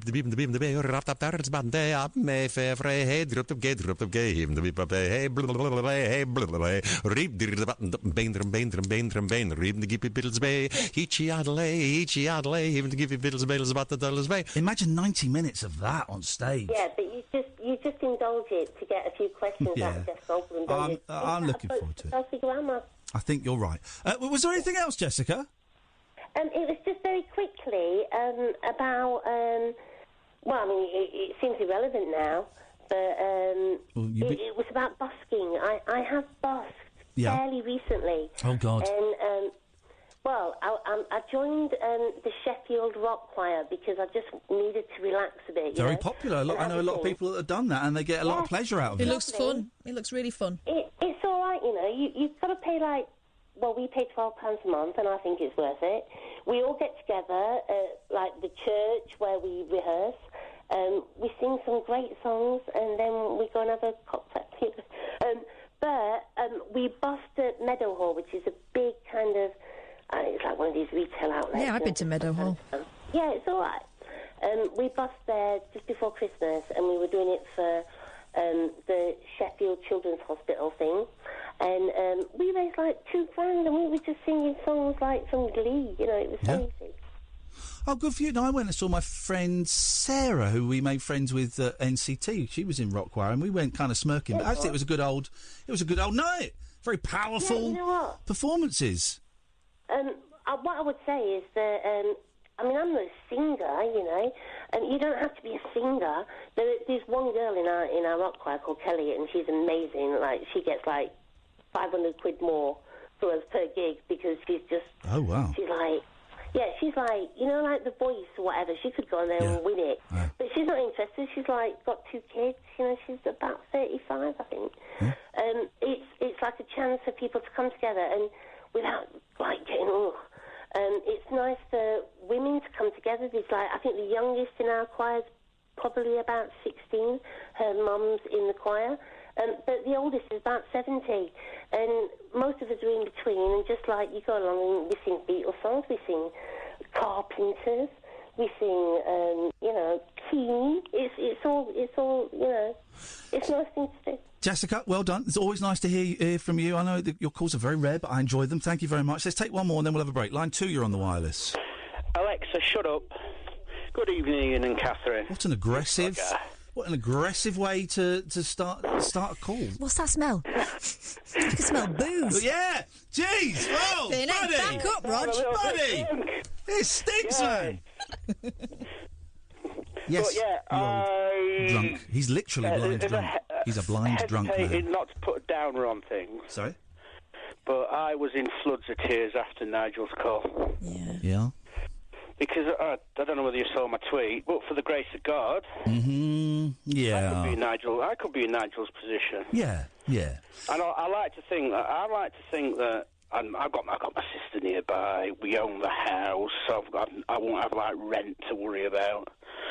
But it just frustrates me that people like Nigel just can fall through the cracks so easily. Yeah, they can, and because they look all right. They look like they're coping, and they look all right. But you know, when I mean, we don't know Nigel particularly well, but when we have spoken to Nigel as often as we have, and heard him over the years and seen his videos and things.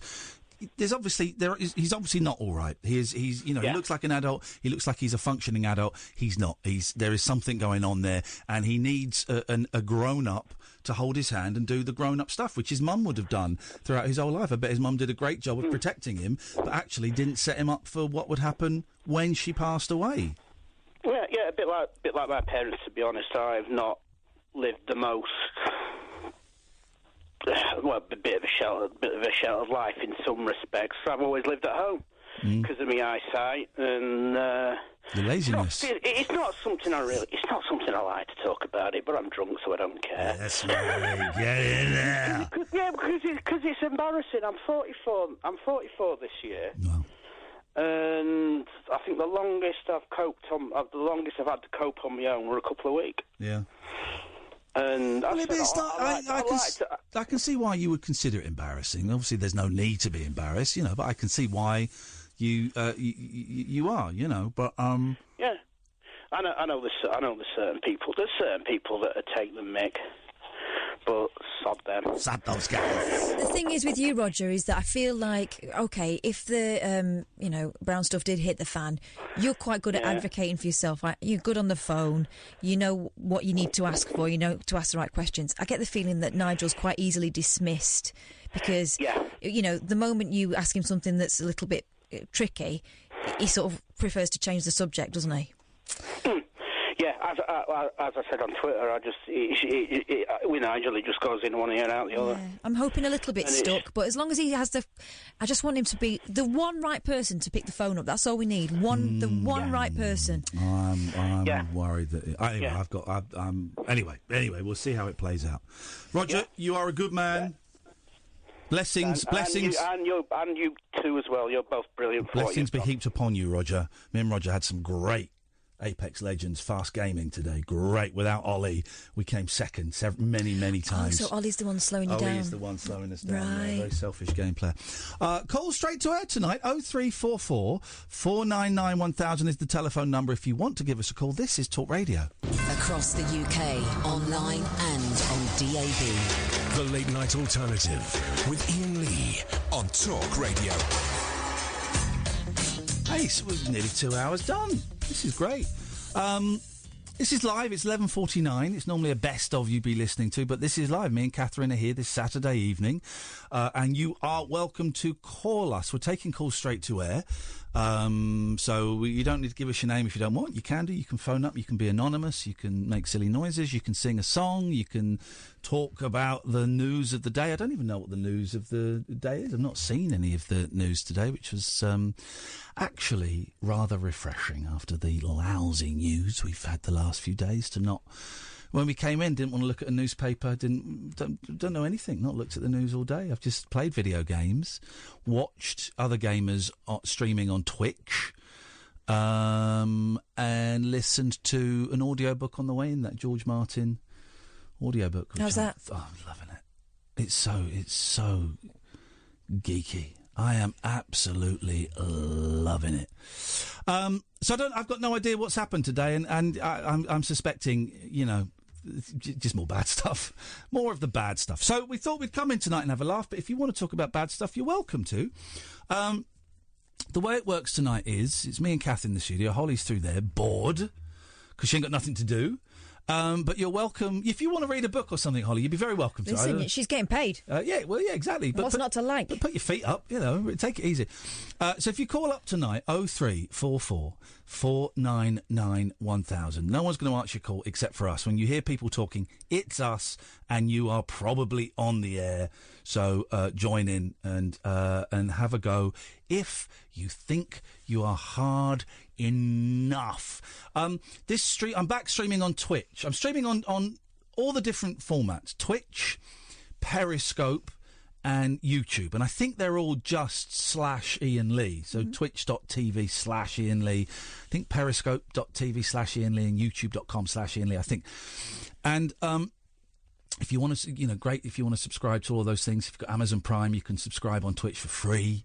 You don't have to. You can follow. I'm not really doing it for numbers at the moment. I'm doing it just to try, well, as I said the other day, to try and find my digital voice. I'm trying to... You always laugh at that. I don't quite understand how you could be so discouraging to a friend who's trying to be artistic and create stuff. Please explain that. Okay. Well, you've known me for 5 years. Unfortunately. So that kind of phrase. No, I've known you for like 7 years. Have you? Yeah. Really? Yeah. Oh, my God. I think so. Yeah, 7 years. I got sacked from Absolute about 8 years. Yeah, about 7 years. Gosh. Yeah. Gosh. And you don't know why I'm smirking? Yeah, I do. It's because you're a dick. You're disrespectful to your best mate. Are you smoking a biro? Yeah. You don't like new ideas. You don't like people experimenting. You don't like people pushing themselves. You don't like people growing. And, she's gone out, sorry. No, it's just...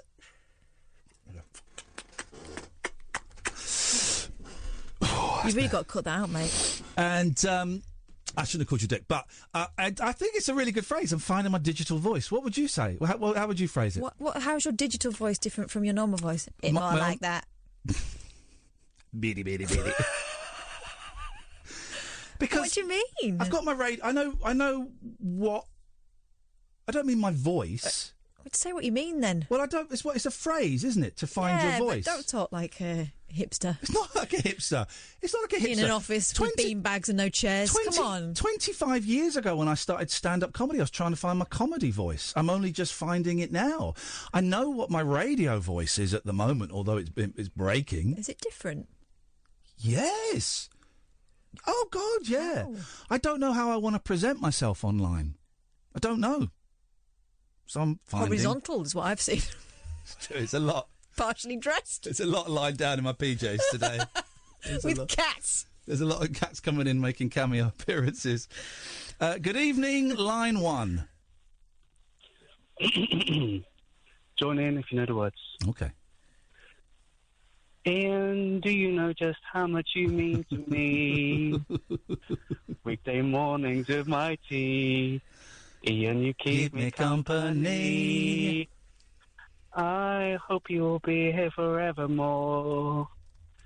A sacking is what I fear, but I know for now that you'll be here next year. Yeah. Ian, you are all that I need. No, you are not entirely listening intently on my radio.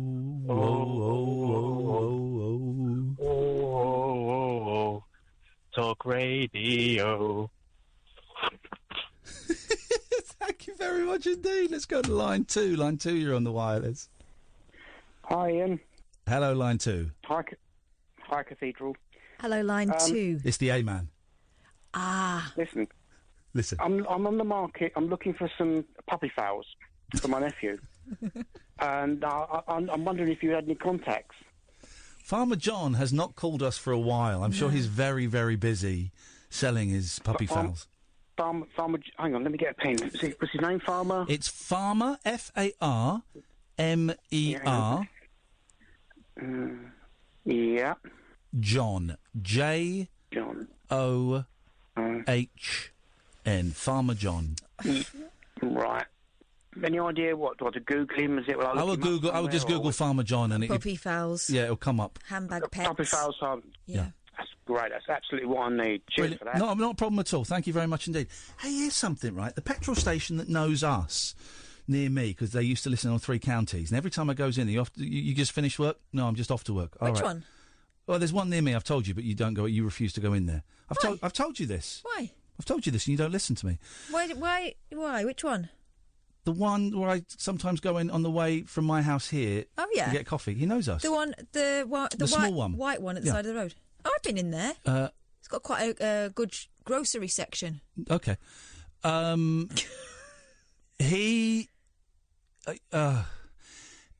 so I always go in about 6 o'clock. You just finishing for the day? No, I'm going to work. Okay. LBC, isn't it? No, it's Talk Radio. Okay, fine. Well, I noticed today that we've only got 50 seconds, but I noticed today...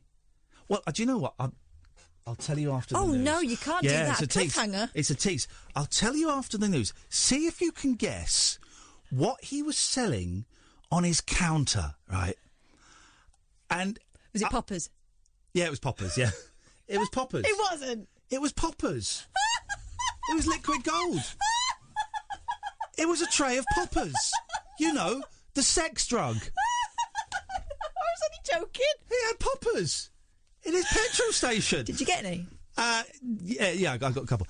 No, I was thinking, who's going to want to sniff poppers and have a tug while they're driving? Petrol, sandwich, coffee. Do you want anything? Chewing Yes, gum? have they got any poppers in there? Liquid gold. 03. It's the weirdest thing in a petrol station. 0344 499. Thanks for ruining the tease there, Catherine. I didn't realise it was going to be that. It was a random guess. This is Talk Radio. The Late Night Alternative with Iain Lee on Talk Radio. We have ways of making you talk. Well, I'm not the kind to kiss and tell, but I've been seen with fire up. I've never been with anything less than a 9.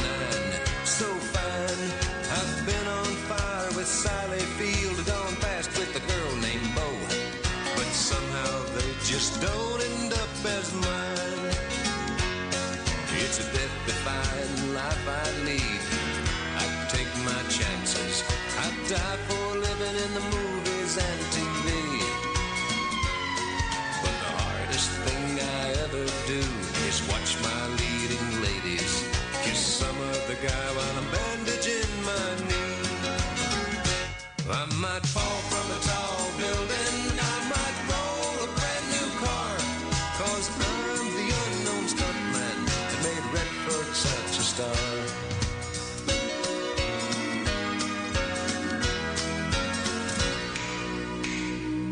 I've never spent much time in school, but I taught ladies plenty. It's true, I hire my body out for pay. Hey, hey, I've gotten burned over Cheryl Teague's, blown up for Raquel Welch. But when I wind up in the hay, it's only hay.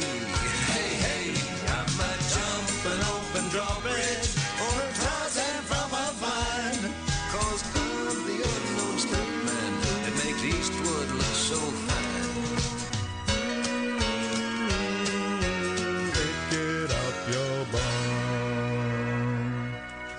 That's sad about that lad from Love Island. Didn't watch that series. Do we? Has it been said that it was found in the woods? Okay, so the implication being it's a suicide. We don't know, but there was. You telling me there was another. There was a young woman, wasn't there, from a few who took her own series before life.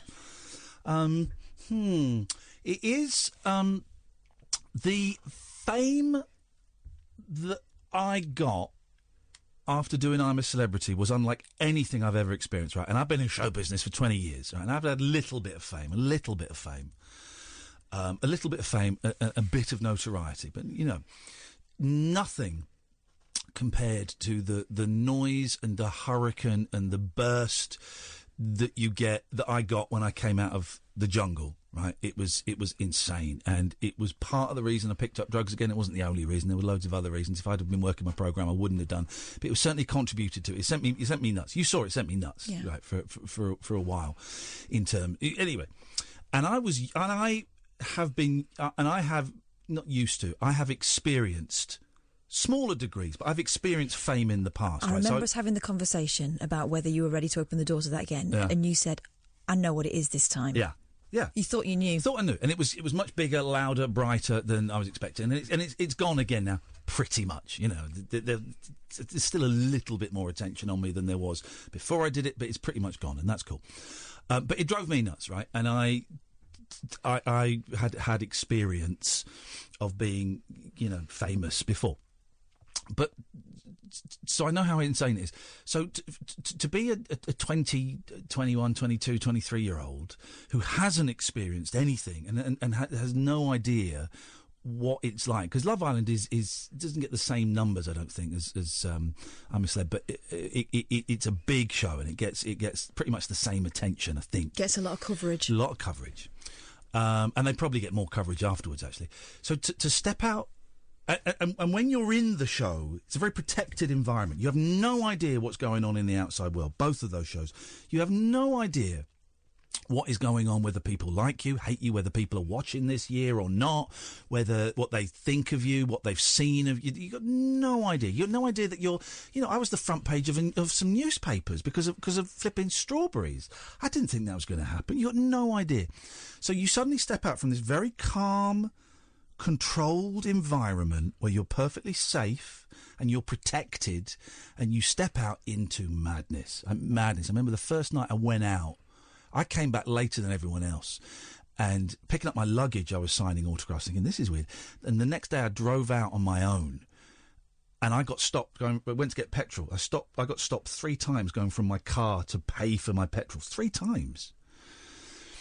So to come out from the mess, and once the show is over, the producers say they kind of look after you.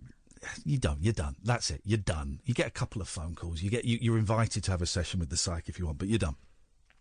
So for a young person who's never experienced that to suddenly encounter that, it must be very intoxicating, scary, exciting, thrilling, terrifying, all those things. So you've got that, right? So that's like, whoa. And then for pretty much everyone, it goes. It goes again. And that can be really it going again can be as tough to deal with as you first kind of stepping into it. You know, it's two real extremes. We don't know if this young gentleman took his own life. We're kind of filling in a lot of blanks here, but you do wonder how healthy these programs are for people that aren't equipped, haven't been prepared, don't know what it's like. And Love Island has the extra dimension of young people being put together with the sole, the sole premise of copping off with each other, forming relationships, splitting up relationships. You know, some people have got married after it, and it's worked out. A lot of them haven't. Some of them got magazine deals. You know, I do wonder how many of them think that they're in a quote unquote proper relationship, and how many people think, right, we'll just do this for a few months, and this is going to be the gateway to something else. I'm pretty sure they all get told that they're special. And what's happening to them is special and important. And also, you know, it's all about the image. You know, the way that they're portrayed. They've got barely any clothes on most of the time. They're really, really under a microscope there, and their behaviour with girls, if they're men, and vice versa, everyone's got an opinion on it. Fancy coming out to that after, I don't know, working in an office or something. Yeah. It's a strange world, and it's very, very Poor sad lad. that gentleman has passed. We're taking calls straight to air tonight. 0344 499 1000. We're here till 1 o'clock. Then it's Martin Kellner. Let's go to line 1. Line 1, you're on the wireless. Oh, hi, it's Helen. Hello, Helen. Hi, you've just been talking about, Mike. Yes. The Love Island guy. Yeah. Hit me today like a ton of bricks. I've spoken to you before. I'm, the drugs girl. Okay. Who works with people. Oh, yeah. Yes. Yeah. About 4 weeks ago, I was gonna say something before to you, but it never felt relevant. But 4 weeks ago, my husband's identical twin took his own life. Oh, mate, I'm sorry. Yeah, he was. Wow. I tweeted about him being in hospital, and he had his bipolar, and it was horrible, and it was, you know. But you deal with stuff in the family, and you know what? I went out for a walk today, and I got back and I saw that, and I thought, oh no. And sometimes things hit you harder than others, and that hit me today. And my husband, and it's funny because he works for a very, very big organisation in a very, very particular role, and they've supported him hugely. Brilliant. He couldn't get. He's had time off. He's had he's had the most wonderful support in an industry. It's not film or TV based, but it's very high profile. Yeah. And he's had the most beautiful, he's had the most wonderful support. And he's grieving, we're grieving, the family's grieving, and it's awful. And oh God, this guy, I just hope that, and you know what, I clicked on something, it said he had a moniker of Muggy Mike, and they're still doing it. And they'll do it, and I just hope that his family can somehow not. It's impossible because I'm going through it at the moment. Well, yeah. I'm going to ask how you're doing, but I can hear, Helen, that you're struggling. Yeah. So I can hear some of the pain. It's it's hard because my husband's brother. You know what? It's like a lottery. My husband, is never got that mental health issue. His brother, identical twin, and believe me, they were identical, apart from the fact that, and you know it, the psychiatric medication made his brother gain weight. Right. But before, they were identical. And he's suffering, the family is suffering. And, you know, as a person I love, it's really hard. It's bloody hard. Yeah. And, you know, I deal with it because I took a couple of weeks off from work because I deal with people that are suffering as well. But it's quite easy in my professional role to actually switch off. I can do that. I don't switch off when I'm seeing the person. Yeah. Because they're the person I care about, and they're like my client. But you have a professional switching off. Yeah, of course. Well, you have to, otherwise you'd get sucked into all of it, wouldn't you? And it would be unhealthy for you. Yeah, but we have counselling for that. We have backups for that, and that's fine. But you know what? When it touches you deeply, I was about to swear then, but I'm not going to. I felt it. I felt it coming, Helen. Well censored. Well censored.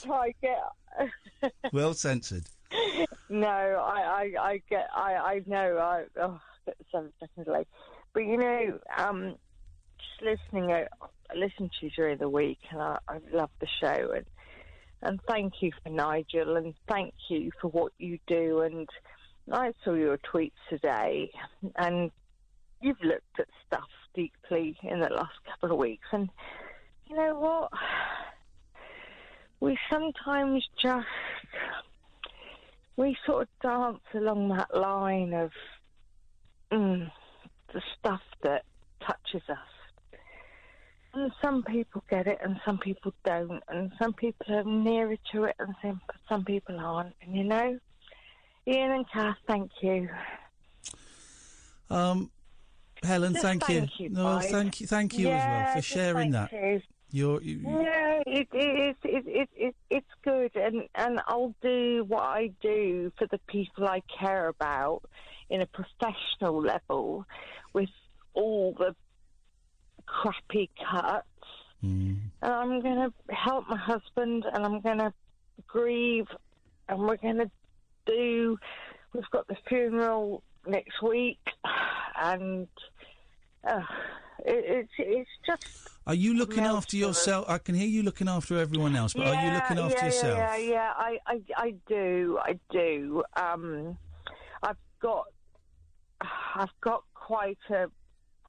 I've got a good self-care regime that I sort of direct towards myself, because I do the work I do, and because I have the most wonderful partner who looks after me so much of the time. When I come home and I say, oh my God, I can't deal, and he goes out and he gets me a Bailey's milkshake from Dip a Bailey's milkshake? Is that a thing? Yeah, a Bailey's milkshake from Dip and Flip up in Tooting.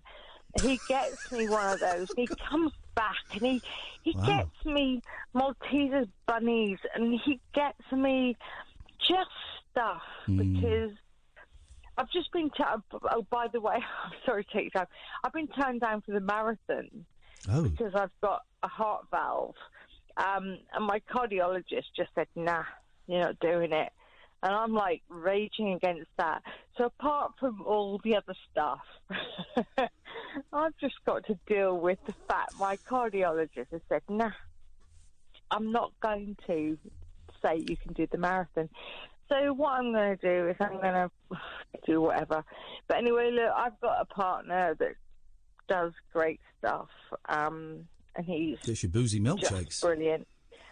Amy's milkshake from Different Flip, and Haribo's, and by the way, Haribo's are going to sort everything out, man. But strawberry laces. No. Oh, yes. No. Now you're talking.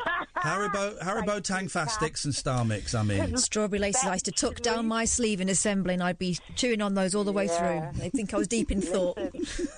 I did the confectionery podcast. Anyway, look, guys, thank you. Helen, thanks for sharing that with us. Good luck next week, and give us a call whenever you want, all right? We're a big fan, so thank you. Thank you very much.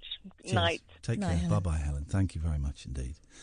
Everyone's got a story, man. I like Helen a lot. Wasn't she our drugs correspondent, I believe? Gosh.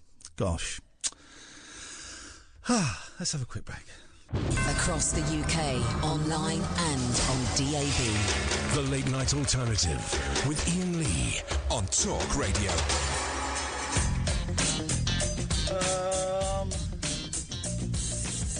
0344 499 1000 is the telephone number. If you want to give us a call, call straight to air. Clunky Gear Changes is what we do. It's what life is, where you go from something heavy to something light, to something ridiculous and stupid, to something dark and deep. It's the way it goes. So, thank you, Helen, for sharing that. Really appreciate your honesty. I mean, Catherine was just saying that this, one of the kind of things we seem to have nurtured here is that people can phone up and share very intimate stuff. So thank you for that. 0344 499 1000. We are live, I should say. It's 12:20, Saturday night. Give us a call. Let's go to line 1. 1, you're on the wireless. Hello, line 1. Good evening.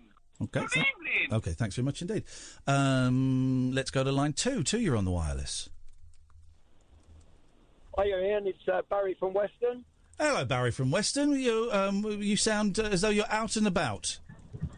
Yeah, I'm a bit sort of hoarse at the moment. Just come back from, we're on our way back from the Wolves and Manchester United game, Iain. Football. So, yeah. Thought you were going to say you just come back from snogging Theresa May, and that's why.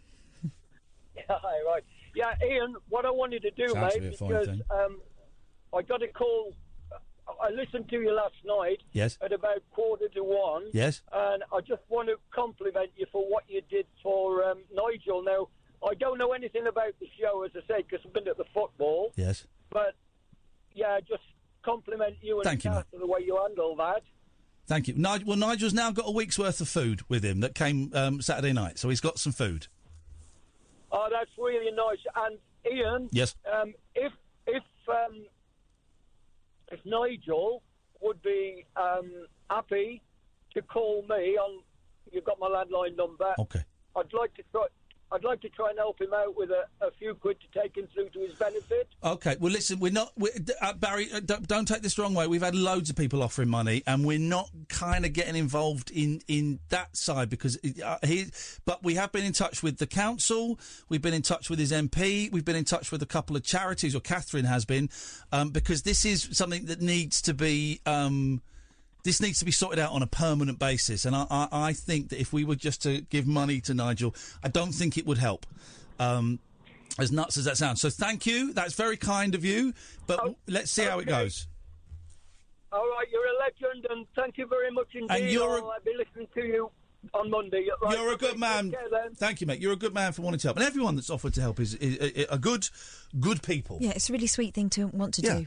We've got to see how it goes. 0344 499 110 if you want to give us a call. It wasn't racist because it was many different offensive accents simultaneously. You trebled down. Get in your crappy psychic magazine. Let's see what rubbish they've got what this I love about month. this, I mean, there's so many things I love about this magazine. It's fate. Is one, this is my Christmas present. And, you are welcome. 12 months of this we've got. I think it may only be 6. Oh. Yeah, I didn't know it was going to be this good. And 12 months was actually quite expensive. Well, I might splash out. myself then. Doesn't work. That joke doesn't work when a woman says it. No, I didn't mean it like that. I meant actually, I'll take the cost. I'll bear the brunt of the cost for the entertainment. Oh, okay.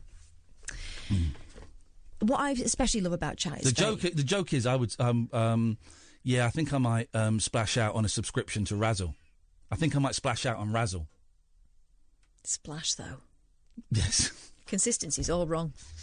May 2019 is the latest one. So not only is Chat Its Fate about psychic behaviour, but also it already knows what's going to happen in May now. There we go, you see. So this is, for those that know, it's like one of those gossip magazines, but it's all psychics and ghosts and bullshine. It's amazing, Yeah. right? What? Give us what? Let me what are read some you of the front page. Stories? Ignite your love life with crystal magic. I don't think that's a drug. Chat Its Fate. Making you happy is my superpower. Little box, you're welcome.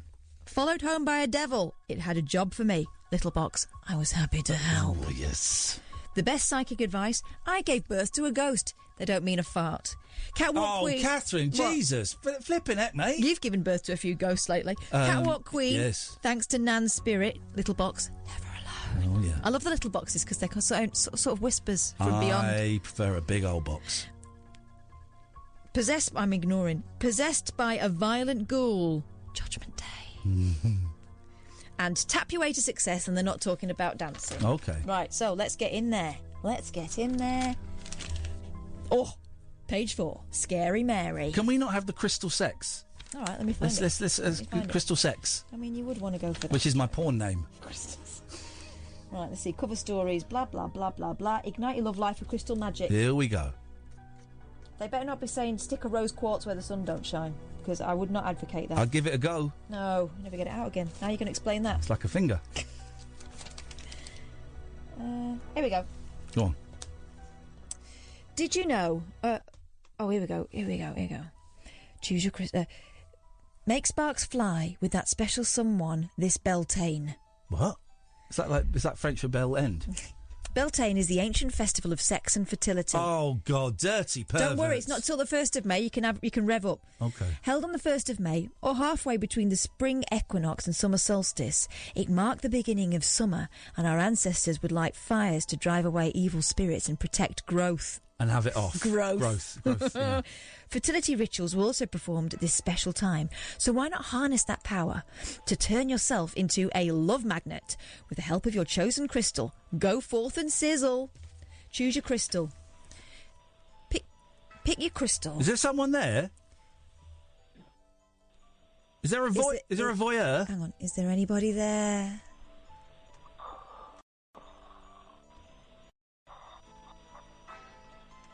I think someone's...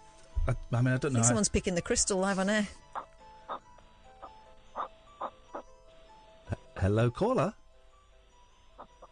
Someone splashed out on a phone call, or is about to. Hello? They've gone, they've finished. Okay. Oh, disappointing. Choose your crystal. No. Pick your crystal from the 6 choices below. You can simply go by the picture. Your intuition will guide you. But if you want to give yourself a chance to tune in more deeply, get tumblestones of each of the alternatives. Look at that crystal. I know. It's shaped like a purple pea. Why are so many dildos purple? And so many butt plugs black? I mean, it's a genuine question. They're all purple. I haven't seen all of them, but... don't know. Suddenly got very vulgar. Because we know Kellner's coming, so we're trying to sink to his level as quick as we can. Okay, let's start with the purple one, shall we? Okay, yes, that's Amethyst. the one I was drawn to. Amethyst. It's a fist. Amethyst with a... Amethyst! I'm gonna fist! No. All right, no. This beautiful purple stone is very spiritual. You value peace and meditation. When I was into crystals, I had an amethyst. Bet you did. Yep. And there's something magical about you. Yes, there is. Your dreams have deep meaning. Amethyst shows you need someone who shares your beliefs and connects intuitively with you. You want a companion to dream with and inspire you. Yes, I do. Amethyst will help you draw a lover who can finish your sentences and empathise deeply. Wow. That would be annoying. No, I'd like that. I'd like that connection. With this stone, you can meet someone who shared past lives with you and who may be your, and this is capital letters, twin flame. I don't want to go out with my twin. Together, you could truly make a difference. Although he would be very good looking. What do you reckon, line 1? Well, yeah, I'm glad you're talking about Crystal Palace. It was absolutely disgusting that we went out to Watford today, and I think Roy Hodgson should be sacked. No, we're talking about crystals. Crystal sex. Crystal meth? No, we're talking about crystal sex. Oh, what's all that about then? It's where you choose a crystal and it helps make you sexy. And then you may or may not insert it. We don't know No, yet. we're not inserting anything at this point. Can I pick one? Yeah, go on then. What's the choice? All right, you've got amethyst, amber, rose quartz, citrine, garnet, or jade. Which one looks like blue? Please. None. You've got yellow, pink, yellow again, red, or green. Green is like blue. Mm. Green is not like blue. Yeah, we'll have a little bit of green there. A little bit of green on the go. Jade. This beautiful green stone is sacred in China and believed to bring good fortune. Oh, she sounds nice. If you've chosen it, you're an affectionate person with strong values. Yeah. You long for a partner who shares your love of the earth and nature. You a nature boy? Yeah, I like a little bit of outdoor action. You look. It knows. The magazine knows. You love going for walks, caring for pets, and gardening, and you don't want to do it alone. Being generally down to earth, you're probably quite good with money. So don't be ashamed of looking for someone who's reasonably well off. You'll get a buzz being charitable together, working for the environment, and hugging dogs and trees. You could hug a dog. Ooh. Hugging dogs? Yes, mate. Well, I have hugged a few. Okay, thank you very much indeed. Let's go. Let's just try line 2. Good evening, line 2. Hi, Ian. Do you know who this is? It's Jerry from California. Oh, my gosh, yes. How are you guys doing? Yes, it's Jerry from California. How are you doing? We've not spoken. Hot California. Hot. It's hot right now. Hot in the city tonight. Yes. How are you doing? We've not heard from you for ages. You would sometimes email me. I've closed all of my emails down, so no one can email me. If that's why you're wondering if you emailed and it bounced back or I didn't reply, but it's always a pleasure to hear from you. How the devil are you? I'm fine. You know, it took me so long because, you know, I get nervous, and you think by now that it wouldn't be so. Does it ever get better? I mean, just like right now, I am shaking and my heart's beating fast, and I'm thinking just over a phone call.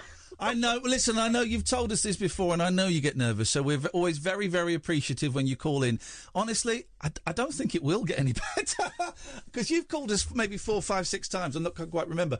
And if it's still a nerve-wracking thing now, I think this is as good as it's going to get. Yeah. But know that you are in a safe place. You are loved. You are welcomed. We are both pleased, always pleased to hear a nice accent amidst these horrible, miserable British voices that we get all the time. Some sparkly Californian sunshine. That's what we're after, and that's what we've got with your calls. Oh, thank you. You know, I actually introduced your show to my brother, and he listens to you guys now. Hey, fantastic. This is great. What's your brother's name? Vince. Vince. I like the name Vince. Yeah. Vince. Oh, Vince. Can you tell that's Italian? Hi, Kat. Hey, Vince, it's Vinny from the deli. And I swear to God, if you touch my sister Jerry, I'm going to smash your throat in. Do you know, my granddad, for about 3 years when he was going out with my grandma, told her his name was Vinny. Oh, really? Yeah. What was his name? Herbert. Oh, my God. Vinny Royal. She thought his name was until she realised his name was Herbert Boyle. Flipping it. But his middle name was Vernon, you see, so everyone's calling him Vin. Oh, yeah. Outrageous. Hi, Catherine. Hey. Hi, how are you doing? I'm okay, thank you. I wish I was in the sunshine. It's too cold here. Yeah, it's only going to be for like a couple of days, and then we're going to go back to like in the 60s. I'll do. You're going to go back in the 60s, like all dropping acid and playing 12-string guitars. It's very windy here at the moment, and it's not just because Kath's had a burger. Outrageous. It's very windy, very cold, very drizzly, very grey. But do you know what? I love it. I love it. I love the weather like this. This is British February weather. This is why we have a green and pleasant land. Very, very happy. Very, very happy with it. Love it. Love it. Oh, well, that's good. Yeah, it's all good. I'm glad. I'm glad you like it. Jerry, I've got an important question for you. What was the last shop you went into, and what did you buy?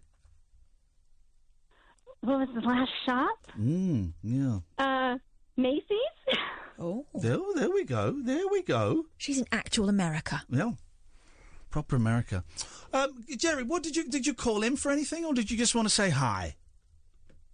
I just wanted to say hi because it's been a while since I talked to you guys, and just and I'm still listening. Can you believe it's been a year? I've been listening to you guys for a straight year. I haven't missed not one day. Wow. She's more dedicated than we are. And she recruited Vinny. Yeah, this is good, man. She's doing more advertising than the actual station does. Because you guys are so great. You know, we don't have anything like that over here. You know, it's just so it's kind of like, you know, they drag people down and just, you know what I mean? It's just, you guys are just like upbeat and so that's what we need over here. Well, you got us. Spread the word. People can listen to us worldwide. We're the only show like this over here. And, you know, who knows how long this is going to be here for, but we're here for the moment. Jerry, send our love to Vinny. You had a friend as well. What was your friend's name? Was it Laurie? Nikki. Nikki. I know it was an in with an E.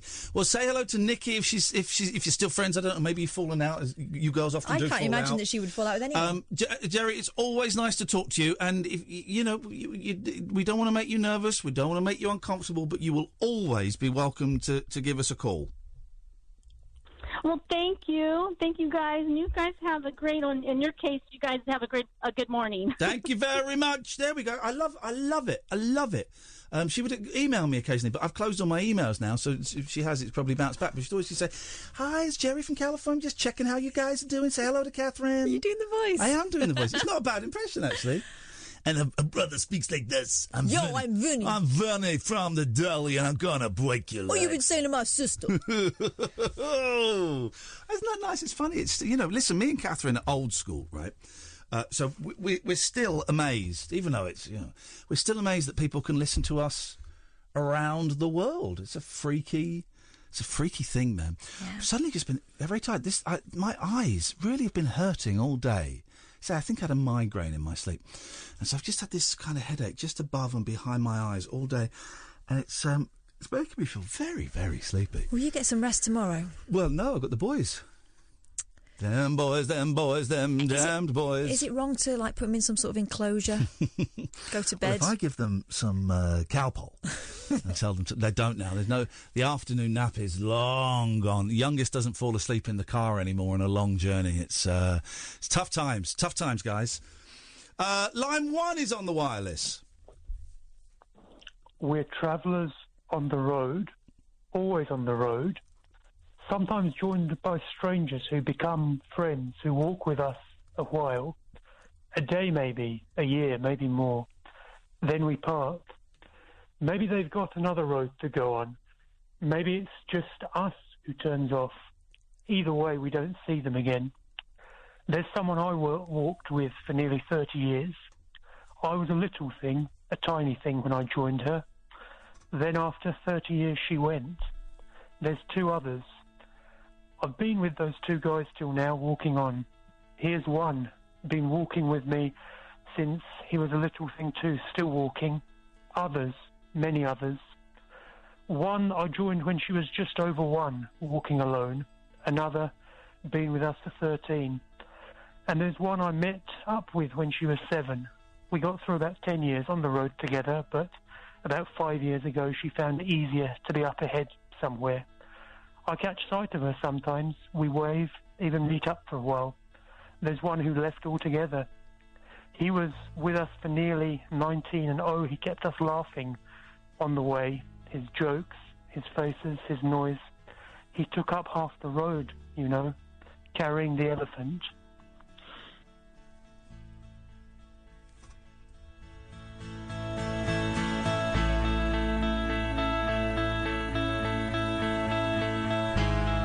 Okay, let's go to line 2. Line 2, you're on the wireless. Greetings. Thank you. Iain. Yes. Hello. Hello, Lawrence. Yes.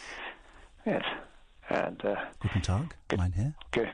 Yes. Good to hear you on a Saturday. Live Sunday on morning. Can I just say we're getting more phone calls tonight than we normally get on the weekday when it's actually our job. So, thanks, guys. Well, yeah, you're doing a great job, my friend. Thank you.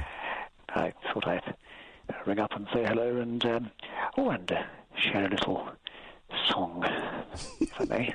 That's a surprise. Go on then.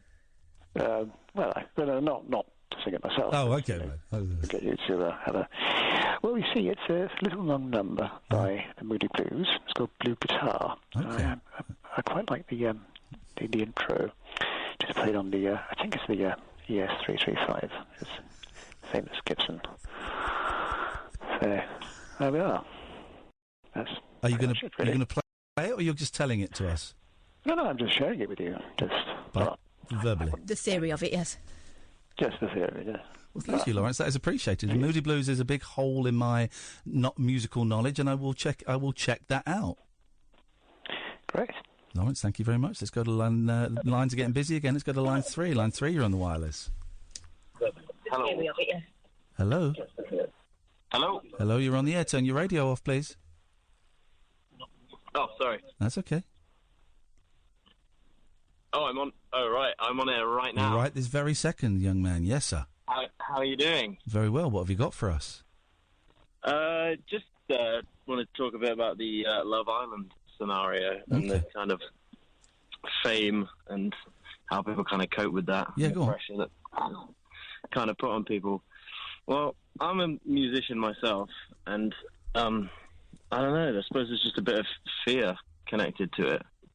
It's kind of how people are always going to be perceiving you and looking at you and feeling like you can't just be yourself, especially with how people are going these days and stuff like that.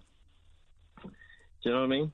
I do know what you mean. People look at you differently. They look at you more, and they look at you differently after you've been on a big television show like that. And it's also slightly different from doing something like acting, because when you're acting, playing a part on those TV shows, they think that's what you are. You know, even though you're getting 24 hours edited into 43 minutes, and your personality is being presented in a way that the producers have decided, using your source material, of course, which they can't change. But obviously, people are much more complicated than the 45-minute TV show.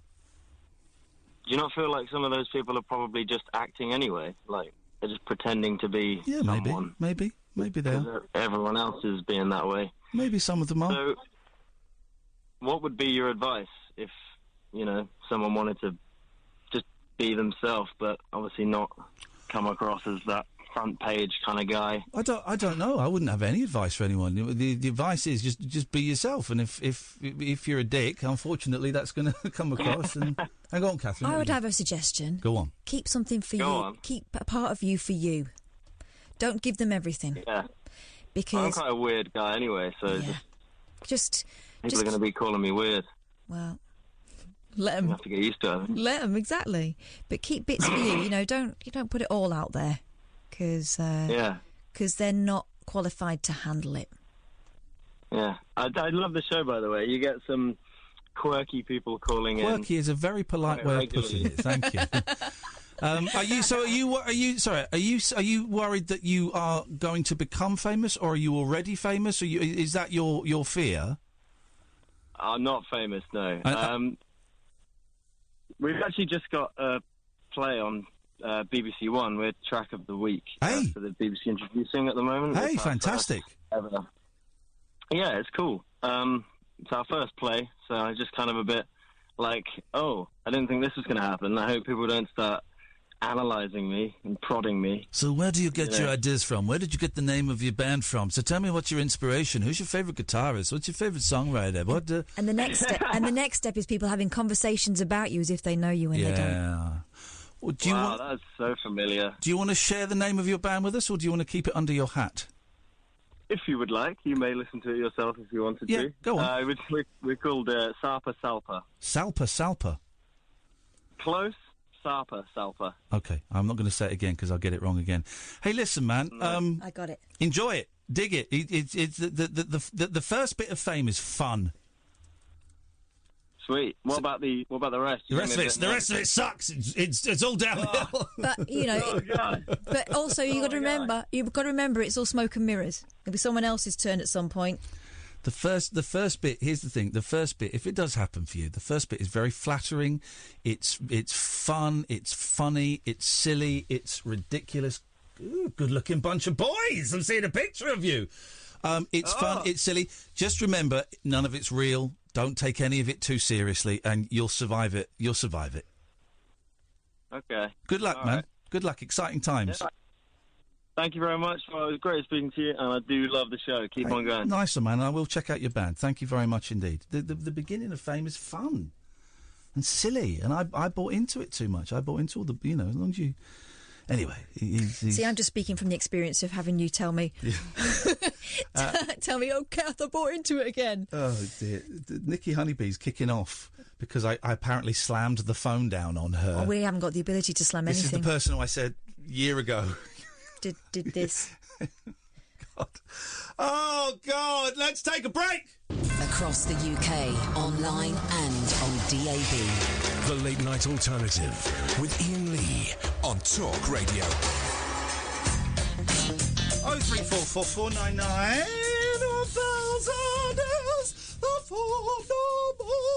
Only 10 minutes. We made it through a Saturday. It feels weird, naughty being here. I don't know. Go on, Crystal. Back to the crystals. Do you want to know what you do with them, or are you? Yes, I do. These are the sex crystals from Chat It's Fate magazine. There's rose quartz, which is probably the one I would be drawn to if I believed in any of that, or garnet. Right. So rose quartz.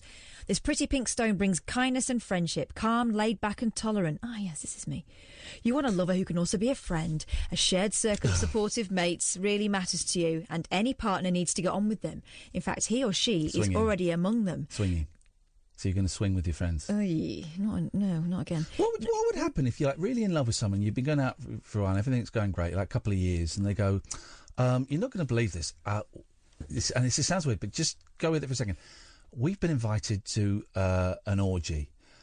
And I'm really up for it. And I just wondered wouldn't that be weird? Like 2, 3, 4 years into a relationship, so you're quite well established. Steve and Debbie have invited us to an orgy. Oh no, someone you know as well. And actually, it's Steve and Debbie's mum and dad have invited us to an orgy, and I'd actually like to go. And I just wondered, that would be a weird thing to drop on someone, wouldn't it? Among a few weird things, that's right up there, so to speak. But then the other person might go, "Yeah, wicked. I've been waiting." Yeah, but it might be a test. Could be a test actually, and then the first person goes, "You are." I knew you fancied Debbie's mum. Dirty, right? We're finished, and that's it. That's over. What was that programme we were watching the other day? It was brilliant, but I think it was quite old, where a thick man planned his wedding. Don't tell the bride. Is that a real? That's an old programme, is it? It's been going a while. I think my sister. Oh no, my sister likes to say yes to the dress. Don't tell the bride. So it's a thick man arranges the entire wedding. Yeah, and hilarity ensues, or girls' hearts are broken. Yeah. He, in this particular episode, was a spectacular idiot, wasn't he? So he spent basically all the wedding budget and most of his planning time on holiday with his mates. Well, his stag was 4 days driving a camper van around Europe, visiting 9 countries in 4 days. It was all just driving. And here's the sign of a massive idiot. He was the one doing the driving. That's nuts. I can't think of anything more hideous. We don't know how it ended, but I was rooting for those guys. I could get into that show. Yeah. I could. That's like I could watch that online. Can I? Is what I'm trying to ask. I imagine you can. Most programmes you can watch online these days. But so many programmes out there. I mean, there are some programmes that if your partner says, "Should we go on them?" you should hear warning bells. That Jeremy Kyle. I can't watch. And listen, I think Jeremy's great on the radio, but I can't. We watched a bit of Kyle the other day, and if someone has to take you, I think is it Norwich still? To Norwich and to tell you something in front of a load of strangers, you should probably have a conversation. Yeah, because there's something going on. Yeah, at least visit a dentist before you go. Go on, give us the crystals.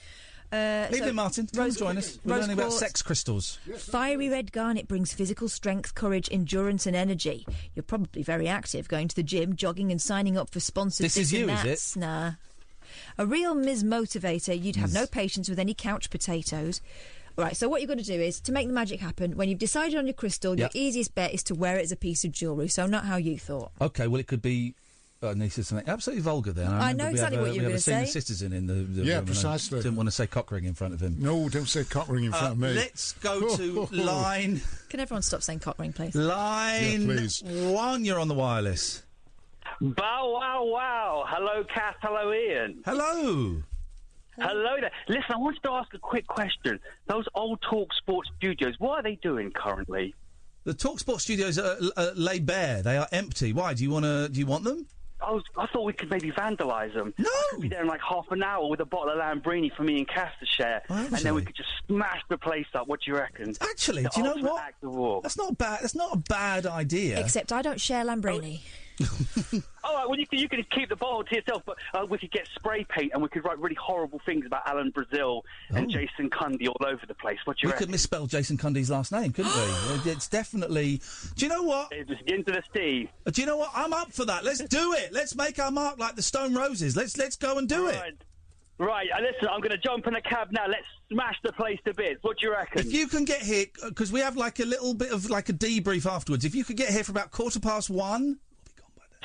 Why don't you start with Martin Kellner? He's called Killer Kellner for a reason. I'm not going to vandalise Martin Kellner. No, I'm a national monument. You're not allowed Thank to. Thank you very much indeed. Outrageous. Good evening, Martin. Good evening to you. We don't normally see you on a Saturday night. No, Sunday I'm morning. here. I'm here. Yeah. You could come and see me.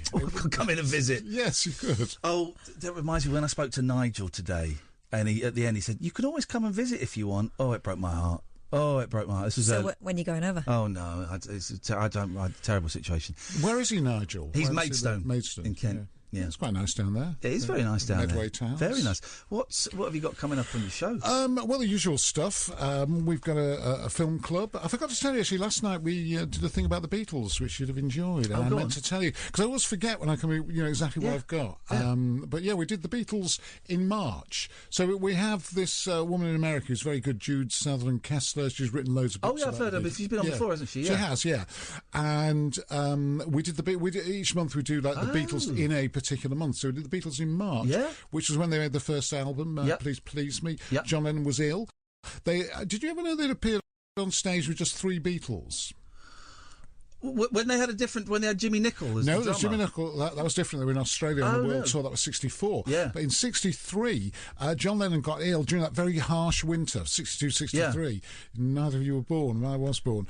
He is old. Yes, but in that very, very old. In that very harsh winter of 62, 63, John Lennon got a cold, very bad cold. And they went on tour. They went to Leicester and Northampton, a couple of other places. Without him? With just the 3 of them. Oh, wow. And the 3 of them did their stuff. Fantastic. Yeah. I've got so much Beatle. I know I've got so much Beatle knowledge in my. Vincent Joss stick, really? Oh yes, man. Place your crystal in front of the candle and imagine that it's giving off a halo of light. This is for what to do when you're having it off. Before you have it off, I think. Don't do it when you're having it off because this is like naked flames. You don't be messing about with that. You have got to have candles on when you're making love. Don't be waving the joss stick about though. Well, the joss stick no, but candles, because candles are kind of romantic. Yeah, okay. Kind of. All right, Miss Havisham.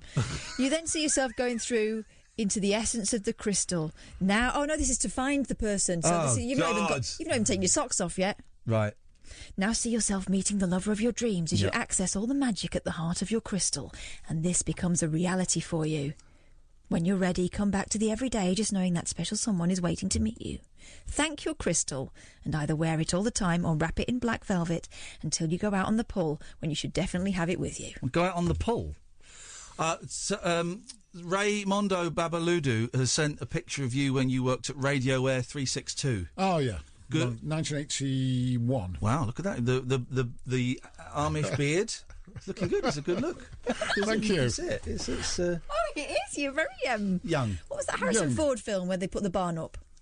Oh, yeah. It was The Witness. Yeah, you could be in that. Yeah.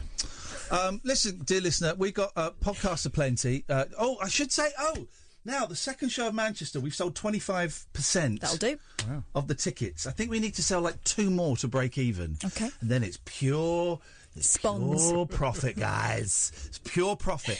If you want to come and see us in Manchester, the Saturday night show, the May the 18th, is sold out. The Sunday, May the 19th, let's just say there's plenty of tickets It's left. a select few. It's going to be an intimate audience. But if you want tickets, iainlee.com/event, iainlee.com/event. It's also the place, I think we've only got 14 tickets left for Glasgow, and I know it's in June, but, it helps us if we sell the tickets a little bit early. Where are you doing in Manchester? Where are you going? 3-Minute Theatre in Affleck's Palace. Oh, right. Tiny little venue, nice little intimate little venue run by John, who's a little bit bonkers, but we like him. Yeah. He's very excited that we're doing 2 nights.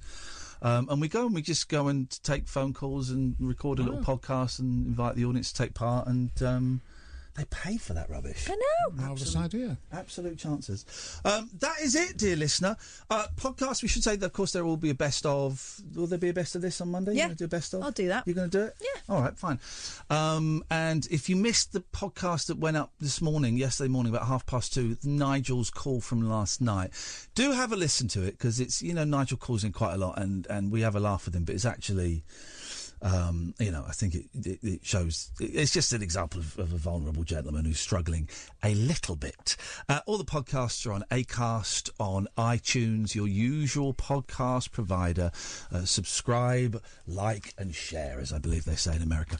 We will be back on Monday at 10 o'clock. Stay tuned, though. Coming up after the news, it's Martin Kellner. This, dear listener, is Talk Radio. Talk Radio.